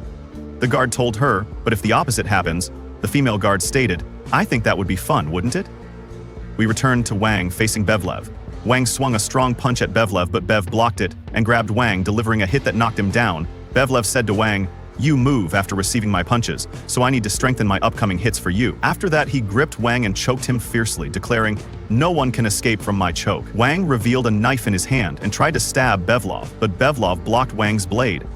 Wang refused to give up and switched the knife to his other hand, managing to injure Bevlov just enough to escape his grip after that. Wang landed a punch on Bev, but it didn't affect him. Wang was instead impacted by Bev's strength. Bevlov informed Wang, "This is the difference between us. You have weak tricks and I have absolute power." He launched a blow at Wang, but Wang dodged it, though it still caused destruction due to its power. Bev threw a large piece of wood at Wang, but it missed. After that, Bev charged at Wang, throwing punches yet not connecting, and then delivered a kick that knocked Wang down. Wang tried to escape quickly, but he couldn't manage it. Bev grabbed him and threw him to the ground, attempting to stamp on him. Wang quickly evaded and stood up again, telling Bevlov, "I'm going to save Shin, no matter the cost." He threw a punch at Bevlov, but Bev blocked it. Then Bevlov broke Wang's arm and landed several punches following that. He slammed Wang against the wall and dealt a powerful strike that knocked him to the ground. The voice told Wang that the force of the stones had been completed and his power level had increased, showing the signs of strength. Wang stood back up and said to Bev, "Thank you for letting me release my muscles." Bev replied to Wang, "Real fighting requires a strong man." Wang responded, "You talk too much and I'm going to make you silent." He told Bev it was his turn for the hits. Bevel attacked Wang, but Wang landed multiple strong punches, yet suddenly he coughed blood from his mouth, saying, "I think the energy is going to explode from inside me." The voice informed Wang that the system was helping him expel toxins from his body, and reassured him that was normal. Bev said, "You're talking before I recover from my hits," feeling enraged and attempted to deliver another blow, but Wang blocked it. Wang delivered a powerful strike to Bevelov, pushing him back, while Bevlov pondered where Wang got that strength. Wang attacked and landed powerful punches that ultimately defeated Bevelov. We switched to Lu Sha's room, where Lu Sha was very angry about Wang defeating his fighters. He stated that these fighters were worthless and couldn't deal with an ordinary person. Lucia's assistant mentioned he thought Wang would be defeated by the next warrior. Lucia asked, "Are you sure about that?" The assistant confidently replied, "Of course." If Bevvel, and with that, today's episode of this anime comes to an end. Stay tuned for the next episodes. If you enjoyed the video, don't forget to subscribe and hit the bell so you don't miss any updates. Nico returns to the city after 6 years of magic training and chooses her friend Morihito as her familiar. Later, she discovers that he's an ogre. As events unfold, a disaster befalls Nico, and Morihito decides to protect her with all his strength. Our story begins with two families parting ways with a boy and a girl standing together. The girl is saying goodbye to the boy, but he looks sad. She reaches out her hands to him, thanking him while crying because he always protected her. She tells him that once she leaves, she will do everything she can to become a powerful sorceress, promising they will meet again. He nods in response and shakes her hand. Next, we jump ahead to when they are older. A few delinquent kids are calling out to Morihito. Now grown up, one of them tells him that what he did a few days ago won't be forgotten. Easily, Morihito asks them who they even are, which makes them angry, and they introduce themselves. One of them, named Mamoda, reminds him that a few days ago they were bullying a student when Morihito came to rescue him. And while doing so, he was bullying them back, which really annoyed them. They start to attack him, but Morihito easily dodges their blows, appearing stronger than them and not wanting to hit them back. However, in the end, Mamoto manages to hit him later. We find Morihito at home, where his father asks him why he let them hit him when he could have easily defeated them. Morihito explains that Mamoto was someone he let hit him in the past when he was younger. He injured him badly. His father points out that this is no excuse, as that was in the past and they taught him how to control his strength. Morihito argues that if he hadn't allowed Mamoto to hit him, he wouldn't have gotten rid of them, and he believes that what he did was the safest option. While they are eating, his father asks if he remembers the little witch girl he said goodbye to a long time ago. Morihito is shocked and recalls his memories with her, which were filled with injuries. He remembers her coming to the 4th grade and saying she would go to witch school to learn magic. His father informs him that she finished that training and plans to return, and she also decided that he would be her guardian. Morihito is shocked again and accidentally spills his food on his father, who understands his surprise, as guardians of witches are typically animals. However, in the past, those animals managed to absorb magical energy from witches and take human forms, eventually marrying real humans and giving birth to a new lineage called the lineage of the Wraiths. It turns out that Morihito and his father belong to this lineage, which is why they have an agreement with the witches that their lineage will serve as guardians. Thus, they must uphold this pact. Morihito, however, snaps, telling his father that he doesn't want to be associated with anyone, making it clear that this isn't a good situation for him. His father insists that they have a covenant and he must abide by it. Morihito gets angry and suggests his father be her personal guardian. Instead, his father explains he would have done that, but unfortunately has a very important work trip and is leaving tomorrow. Morihito calms down and continues eating. As his father finishes, the story stating that Nico will be staying in the City of Witches for personal reasons, meaning he and Nico will be living together here alone. Morihito is even more shocked and spills his food on his father again, who accuses him of doing it on purpose. Morihito reflects on the matter. Next, we switch to Nico, who is returning to the city, feeling really happy and hoping Morihito is doing well. We go back to Morihito, who is sitting in his room reminiscing about memories with Nico when she couldn't even pronounce his name, calling him Moi. Instead, he thinks to himself about how much she has matured. Suddenly, Nico breaks a window in his room and falls in front of him. Morihito is shocked, thinking she is a thief, but she apologizes, saying that she lost her balance and fell in when she gets up. She introduces herself as Moi, and Morihito is shocked by how she looks, with her telling him she kept her promise, and they met again. They share a nice moment, but Moi interrupts, saying they need to clean the room right now. While cleaning, he mentions that he can't believe she made such a problem right from her arrival and broke the glass. Nico becomes very embarrassed and tries to help him, but he insists she should just rest, giving her some cookies to eat as she eats. She looks at Moi, noting that he has grown into a handsome young man, but he is still as straightforward as before. She begins to imagine things in her head, and Moi interrupts her thoughts, saying he knows everything happened suddenly, but he is sure they can manage their problems. She apologizes for everything happening so suddenly, explaining her mom chose everything for her, and he reassures her that it's not a big deal since they have a pact they must adhere to. The important thing now is to clear the glass, she tells him. She can fix it with her magic. And when he asks if she's serious, she replies that, of course, he doesn't know she's a witch. She explains that to use the spell for fixing the glass she needs a medium. He asks what a medium is, and she suggests he finds something precious to him. He shows her his favorite cup, and she thinks it's perfect to use. She takes it and starts performing the spell. Moi is in shock, as Nico manages to fix the glass. But suddenly, he hears something break. When he looks next to him, he is shocked to see his cup smashed. Nico then explains that, to fix something broken, the medium used must be tied to strong emotions belonging to the owner. Moi gets angry, saying she should have told him this from the start, because that cup meant a lot to him. Nico apologizes, admitting she should have used something of hers instead, still depending on him like they did when they were kids. However, he tells her, she has changed. The important thing is that the window is fixed, regardless of the fact that his cup is broken. The magic is amazing, then he tells her at first. He didn't recognize her, which makes her very happy, and she says she can show him many other spells if he wants. However, he declines and she insists, wanting to show him a new spell that turns anything into a flat paper. He tells her he doesn't want to see any more spells after breaking his cup. She says it will eventually return to its original state. She then decides to perform the spell on herself, which she indeed does, leaving Moi in shock. Nico, unable to control herself, finds everything around her wavy and accidentally flies out the window. Moi was shocked by what happened and said that Nico was still being reckless. As usual. He tried to catch up with her but couldn't grab her more than once until she got stuck in a narrow corridor. Moi couldn't get her out, so he asked her to wait until he fetched a broom to pull her out. She told him that the spell's duration was about to end, and if she didn't get out of that corridor, she would really become a flat woman. Suddenly, Momota appeared and asked Moi what he was doing in front of his house, wondering if Moi came to get revenge on him, but Moi said seriously, I urgently need a vacuum cleaner. This situation is extremely dangerous. Momota reacted coldly and asked if Moi wanted to fight or what Moi remembered when they were kids. How Momota punched him and broke his arm. Then Momota and his friends came and beat Moi hard in front of Nikiko, who had no reaction. Despite having the strength to fight back afterwards, his dad told him that he acted correctly. Moi asked his dad why they had the strength of ghouls anyway, saying it was bad. His dad explained that he could get training to control his power, emphasizing that strength is important because it makes its owner strong-hearted. After that, we see that Moi was furious and used his power. Momota felt scared and thought Moi was going to kill him, but at the last moment Moi used his power to break the wall and managed to pull Nico out safely. Nico returned to her normal self at just the right moment. Momota was stunned to see Nikio again, and she greeted him by saying, "Hello, Grassfish." Momota got angry and said they had to fix his wall now, or he wouldn't spare them. Moi asked Nico if she could fix the wall, and she said she could but needed something valuable from its owner.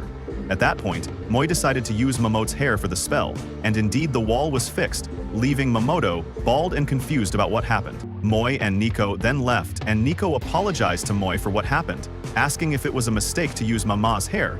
Moi reassured her that they were now even. She agreed, and Moi continued, saying everything ended well and now they needed to go home. Suddenly, Nico stopped and said she wanted a favor, it turned out. She wanted to buy clothes and ended up buying a lot, making Moi wonder about the amount as he carried it, feeling like his arm was going to break. She joked that he shouldn't say that because he's a strong ghoul. Then she said she would cast a spell to help him, and the spell made things really light. When Moi tried to carry the items after Nico's spell ended, he was shocked by their lightness and told Nico that her magic was incredible and very useful, which made her extremely happy. She started walking, and Moi thought about whether she was really ready to let the whole town know she was a witch, because that would attract attention and put her life at risk. Nico retorted, asking what he wanted her to do. Stay locked in the house. Moi said that would be good and would reduce the risks. She replied that she understood his thinking, but pointed out that there was a rule among witches that they had to help people, and also that spells from novice witches like her were unstable, so interacting with people would help stabilize her skills. Staying alone would only make her sink into dark magic. He told her it was better for her to interact with people while using magic, and she agreed, knowing it would be hard for him, but it was like completing her training, so she could become a powerful witch capable of helping others. Moi smiled, thinking that Nico's dream was wonderful and he had to help her achieve it. He said, "Okay, I'll be your guardian and I'll help you with whatever you need." Nico was stunned by his reaction and began to think about how to act if they started dating. Meanwhile, a fire broke out in one of the towers, and there was a woman calling for help. Nico decided to assist her, but Moi tried to stop her, saying it would be dangerous, especially with so many people around. Nico reminded him that she had previously told him that she would use her magic to help others, and pulled out her flying broom.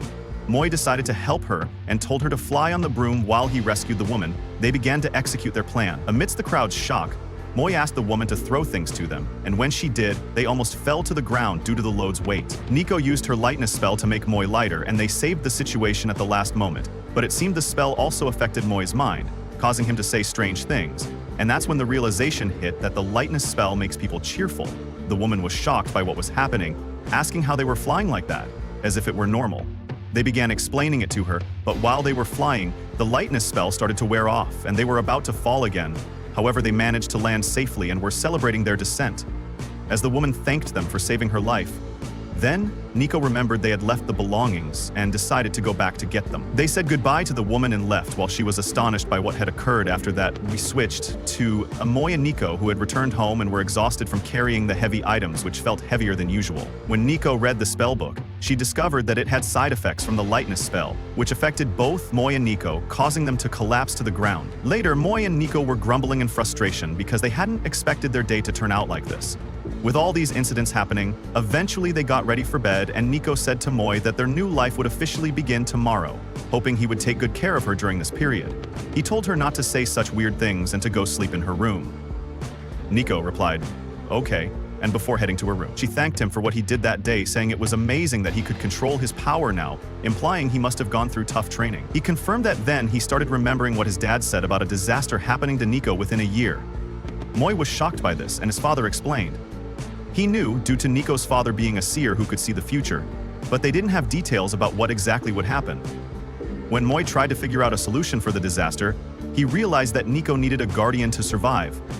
Moi pondered how to save Nico from what was coming, while she looked at him with affection. And so the episode ends with the usual anime outro. If you enjoyed the video, don't forget to subscribe and hit the notification bell so you can get all our latest updates. The witch Meg discovers on her 17th birthday that she has only 1 year left to live.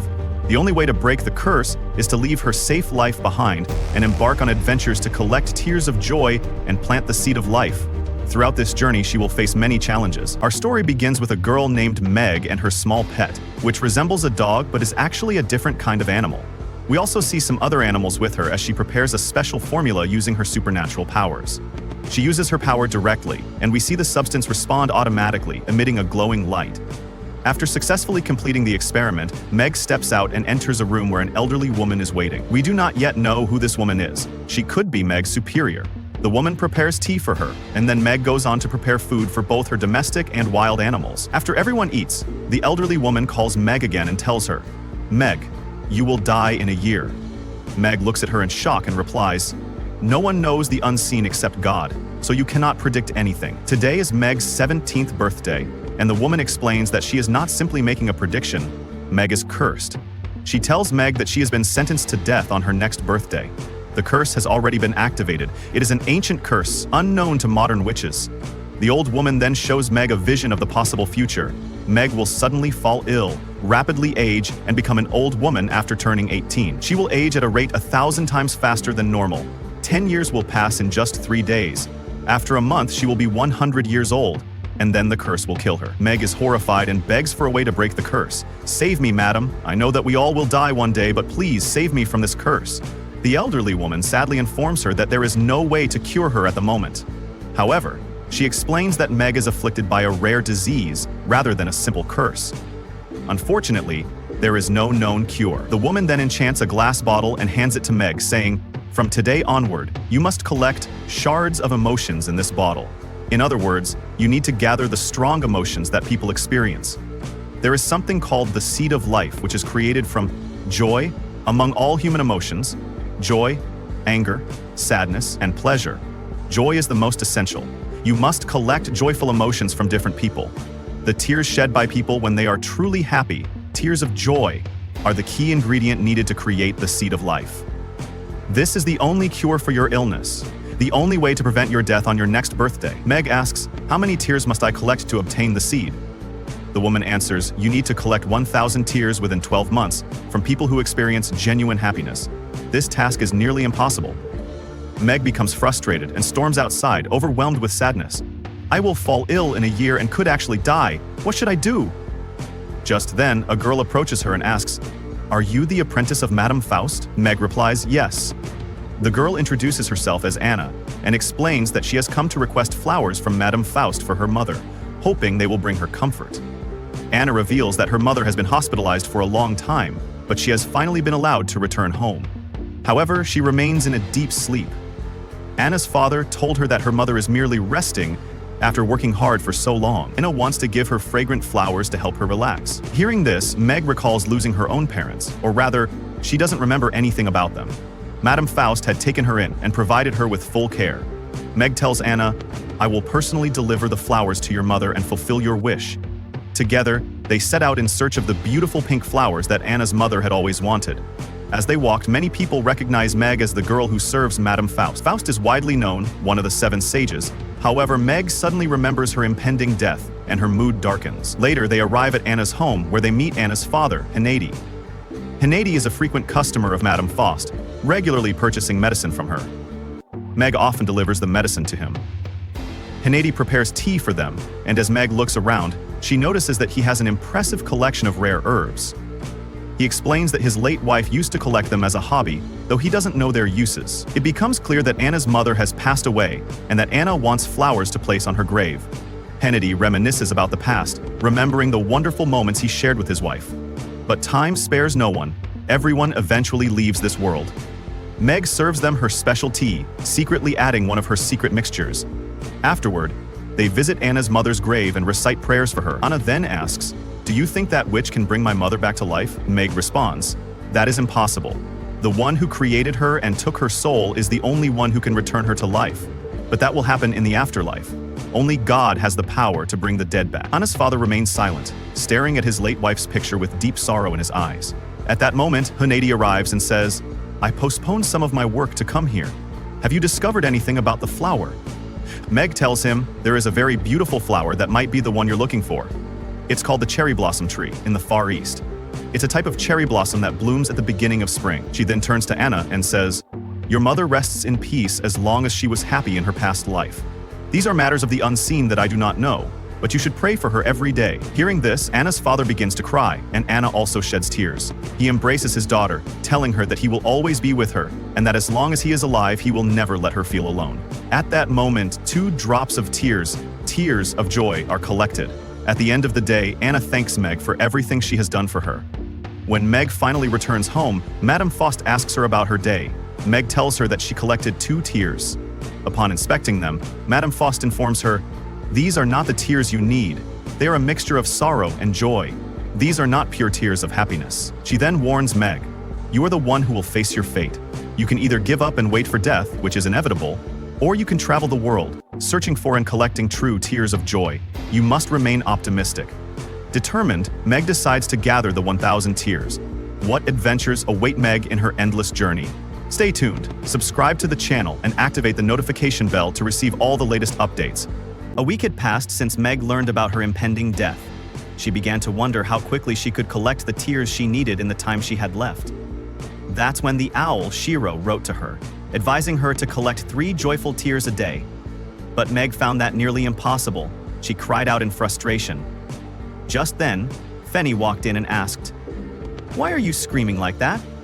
Meg started crying and asked for her help. She told Fenny the whole story.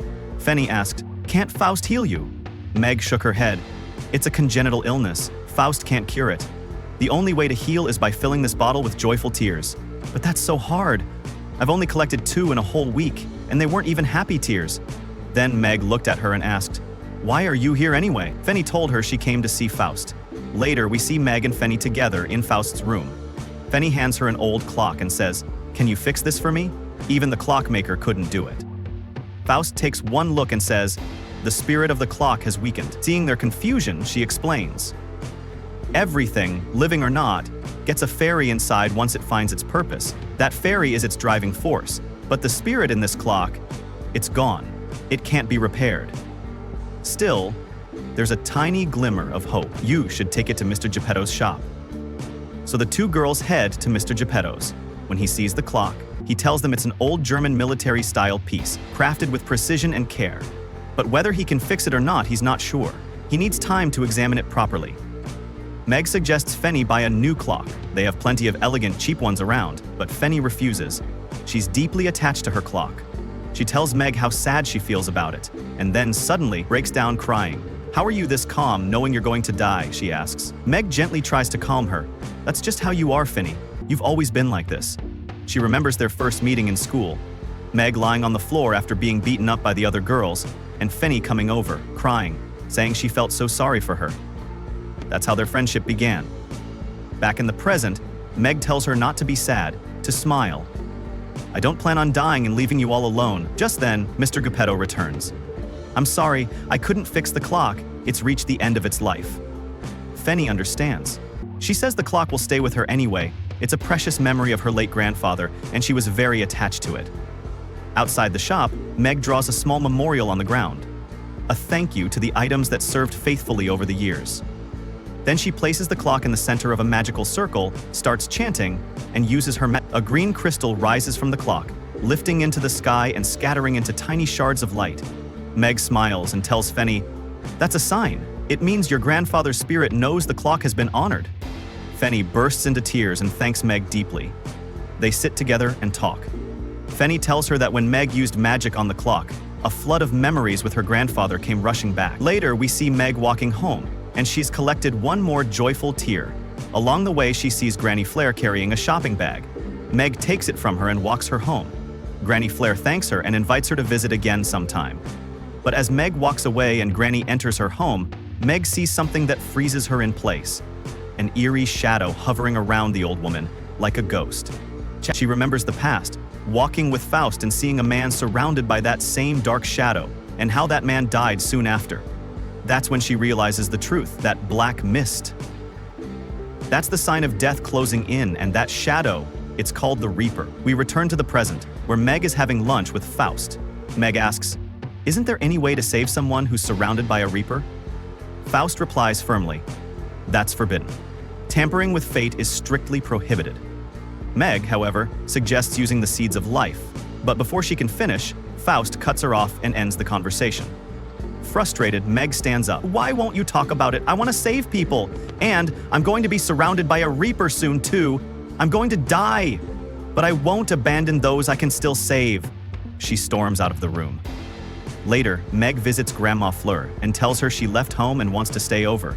Grandma warmly welcomes her and offers her some food. Then she says with a soft laugh, "Fighting with Faust. That's how people grow closer. I used to argue with my husband all the time, even though I loved him dearly." Meg asks if she can stay for a while, and Grandma Fleur happily agrees. That night, as everyone sleeps, Meg tells Grandma Fleur, "This bed smells like flowers."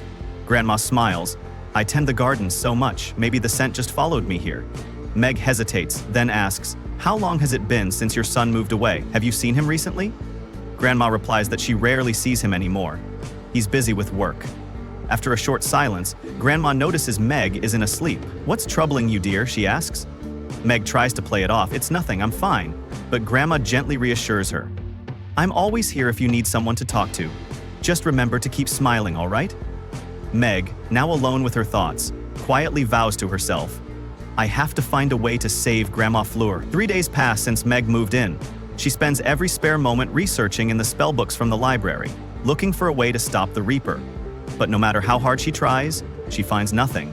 And day by day, the Reaper's shadow around Grandma Fleur grows darker and stronger. One day, Meg and Grandma Fleur go to a large old tree. "This tree holds so many memories," Grandma says. "My childhood, my family. I've always taken care of it." But when Meg places her hands on the tree, she senses something off. Its magical energy is fading. The tree will die soon, just like Grandma Fleur. Meg then asks quietly, "If tomorrow were the end of the world, what would you want to do before it ends?" Grandma smiles. "I'd want to spend the day with my family." That night, Meg and her owl Shiro sneak out of the house. Using her magic, she and Shiro fly far away to gather Grandma Fleur's family. The next morning, as Grandma looks for Meg, she finds her, and behind her, her whole family. They laugh, play, and spend time together, full of love and joy. Grandma turns to Meg, eyes full of tears. "Thank you. I've met many witches in my life, but you're the only one who's ever stood by me like this. I love you so much." But the shadow around her deepens. And finally, Grandma Fleur passes away. Meg cries until Faust appears. "She's at peace now," Faust says softly. "She spent her last days surrounded by the people she loved. And that's all thanks to you, Meg." Then Faust looks at her and adds, "You must not die, Meg, because you know when people's time is near, you have to live long enough to help them, to bring them happiness in their final days." And that's where today's episode ends. If you want to see more, make sure to subscribe and hit the bell icon so you don't miss a single moment. A girl dies and gets transported to another world full of monsters and slimes, where she gains an incredible power that lets her defeat them in an instant. Our story begins with a girl named Azusa Azawa, a 27-year-old woman who worked at a company and put everything else, love, fun, and joy aside, dedicating her entire life to work. Her boss constantly yelled at her and overloaded her with tasks. Eventually, the pressure became too much, and she passed away from overwork. But that wasn't the end. Azusa was reborn in another world as an immortal witch, one who looked like a 17-year-old forever. She chose a peaceful, slow-paced life in a small house up in the highlands. All she did for 300 years was hunt slimes. Without even realizing it, she reached the maximum level. After living alone for centuries, she started to meet wonderful new companions, one after another. Laika, Falfa, Shalsha, Halkara, Flatort, and Rosalie. Before she knew it, she had a family. Now all the girls live together in the same house. One early morning, they all wake up to start their day. Some prepare breakfast, while others set the table. When breakfast is ready, they all sit down to eat. Azusa compliments the bread, saying it tastes amazing.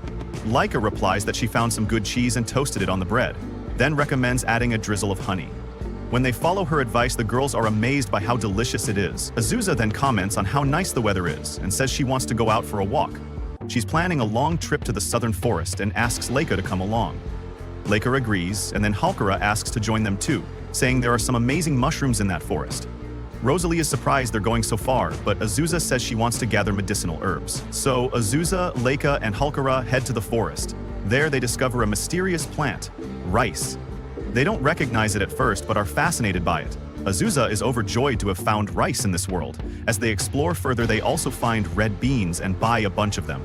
They return home to cook, and Azusa decides to make something sweet for Falfa and Shelsha. She plans to use the red beans to make anko, sweet bean paste. When Azusa asks about Falfa and Shelsha, Halkara tells her they're napping, along with Flatort. The girls start preparing the anko, but their first attempt fails. They try again and fail once more. Azusa gives it one last shot, and this time, it works. She calls Falfa and Shelsha to come taste the treat, and when they try it, they love it. Azusa is thrilled. Laika tries it too and says the sweet bean filling inside the soft dough makes it super tasty. Everyone keeps eating happily. Later, the girls head out to the market to sell their sweet snacks. Falfa starts calling out to attract customers to come try them. Lots of people come to sample the sweets and they love them, so they start buying boxes. Azusa is overjoyed, and the girls are thrilled their treats are selling so well. The customers are happy too. After all, the Highland Witch is known for her amazing food and drinks. After selling out, they go home and celebrate their success. They never expected things to go so well. Halkara then suggests they try something new, stamp cards. They'd give a stamp to every customer who buys something to encourage them to come again. It's a popular idea. Falfa and Shelsha recognize the stamp card idea from Governor Mega, the most popular rising leader right now. It's said that hearing her words brings blessings, like physical healing, passing college exams, or even finding lost socks. People are obsessed with her and dream of meeting her. It turns out Mega is holding an event in the capital, though it's really far away. Shelsha says, "I want to go there." After that, we head to the regional capital, Vaitami. Azusa comments, "None of the others came with us. They're just not interested in what we're doing and chose to stay home." I think Shelsha's the only one who's excited. Shelsha beams and says she's never felt her heart soar like this before. "I'm really happy. I want to express my gratitude for today." Then Azusa turns to Shelsha and asks her about the rulers of this world. Shelsha replies, "About 1500 years ago, there were two groups of scholars. One believed the rulers were just a concept, and the other believed they actually existed. This led to a formal investigation. But once the rulers appeared before everyone, that debate ended real fast." Shelsha continues, "The most outstanding of them all is Mega." The scene shifts to the event location. Azusa remarks, "This feels like a dinner show starring a legendary diva." The party starts and Mega steps onto the stage. Mega finally appears, greeting everyone warmly. "So, did you all gather lots of virtue today?" Azusa instantly recognizes her, and Mega lights up with joy when she sees Azusa. Then a girl asks Mega, "Why did you decide to descend to this world?" Mega replies, There's a hierarchy among the supreme rulers of the multiple worlds. I fulfilled my role in unifying them, but I wanted to personally see the smiles of people living in each world, so I came down here of my own free will. She adds, when you feel like you've done something good or gathered virtue, draw a circle on this card. You can also receive circles from others. You'll be given another card and can collect even more seals. Gathering virtue is a mission that should never end. The concert ends and Mega says her goodbyes. Afterwards, Azusa goes to meet Mega. She's nervous and wonders, why does she want to talk to me? Her mind races, is she going to send me to another world because I've been here too long? Or will I stop being immortal? But my family's here. I love them too much to leave. She approaches Mega, trembling. Then she suddenly bursts out, I want to keep living in this world forever. Mega smiles and replies, why not? Live for 3,000 years, or even 30,000. Or for your whole life, if that's what you want. Later, we see Shelsha and the girls riding on the dragon, and Azusa thanks them for their help. Halkara then asks what Azusa talked about with Mega. Azusa says, I just told her about my life and where I live. Nothing super important. Shelsha laughs and says, even rulers are curious about everyday life and normal conversations. Azusa remembers part of her chat with Mega. Mega had said, I tend to side with women. Honestly, making everyone forever 17-year-old girls caused more trouble than expected, so I got demoted to a local manager. That's what we call a fall from grace. Then Mega adds with a wink, I'll give you 2 extra virtue circles, 1 for coming here and 1 for keeping my secret. The next scene takes us to a cozy room, where Shelsha thanks her mom. Today was amazing. Meeting Mega was a dream come true. Falfa chimes in, the slime dishes were so good. Halkara enters, announcing she's created a new field of specialty for Flatorte. Then Rosalie says dramatically, I'll be grateful even in death. I'll follow you to the ends of the earth. I'll give you a circle. Laika asks, so, what virtue did Azusa get? Flatorte replies, just the fact that she's my mentor is a virtue in itself. Everyone adds a circle to the virtue card and thanks Azusa for always supporting them. Azusa smiles and says, we can all live a peaceful and happy life in this house. And I promise I'll return the favor to each of you as well. Let's keep stamping those virtue cards together. Then, Halkara speaks. It's been 300 years since you brought me back to life in this world. I do things sometimes that aren't exactly witch-like, but if there's one thing I know for sure, it's this. I'm the happiest witch that's ever lived.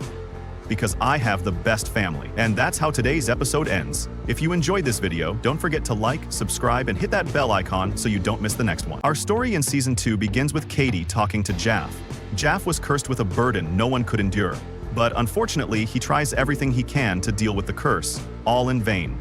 Katie tells him that in his current state, he's a very dangerous person and could die at any moment. But Jaff replies that he doesn't care about anything, he just wants to fight until the end. Then he leaves. The scene then shifts to Belle, who wakes up and says, where am I? What is this place? What am I doing here? She takes her sword and gets up, then sees someone outside the door. It turns out to be Bennett, who came to check on her. But Belle imagines something else and uses her powers, slamming the door shut and almost killing whoever was outside. The person then transforms into a girl and tells her that he's her friend. After Belle regains her consciousness, he comes in, sits with her, cleans the messy place, and even makes her tea. Belle starts talking to him about Adonis. She liked him when he was strong, but when he was weak it made her nervous. She tells him that when Adonis asked her to go out with him and fulfill her wish, she wanted to run away and tried to sacrifice him for that. She knew if they went on a journey together, it would have been very difficult and might have ended with her dominating and killing him. He was seeking help, while she was very cruel. Why am I like this, full of spite and hatred? I killed him. How long will I remain alone? Then she cries heavily, unable to do anything. She says she wants to become a great traveler, but that would only lead to more loneliness, being by herself. Bennett tells her it's not her fault. She did everything she could, even the impossible, to become a great traveler.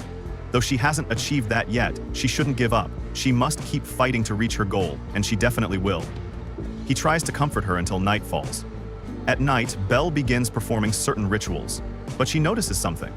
Her eyes seem cursed with a powerful curse. She says, let's begin now, I think time is running out. She continues with the ritual and starts singing.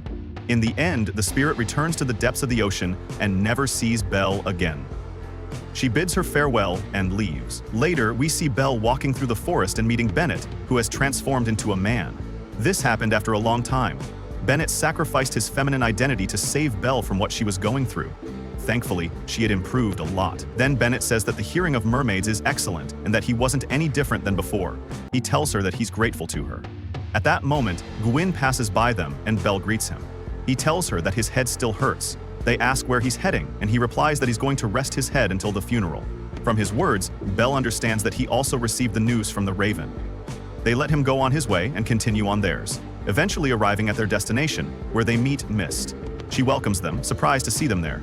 Gwyn tells her that he owes the late great commander a lot. Mist then takes them aboard a ship to reach the fortress of Clan Collins. On their way, Mist talks to Bell to check on her and her wounds.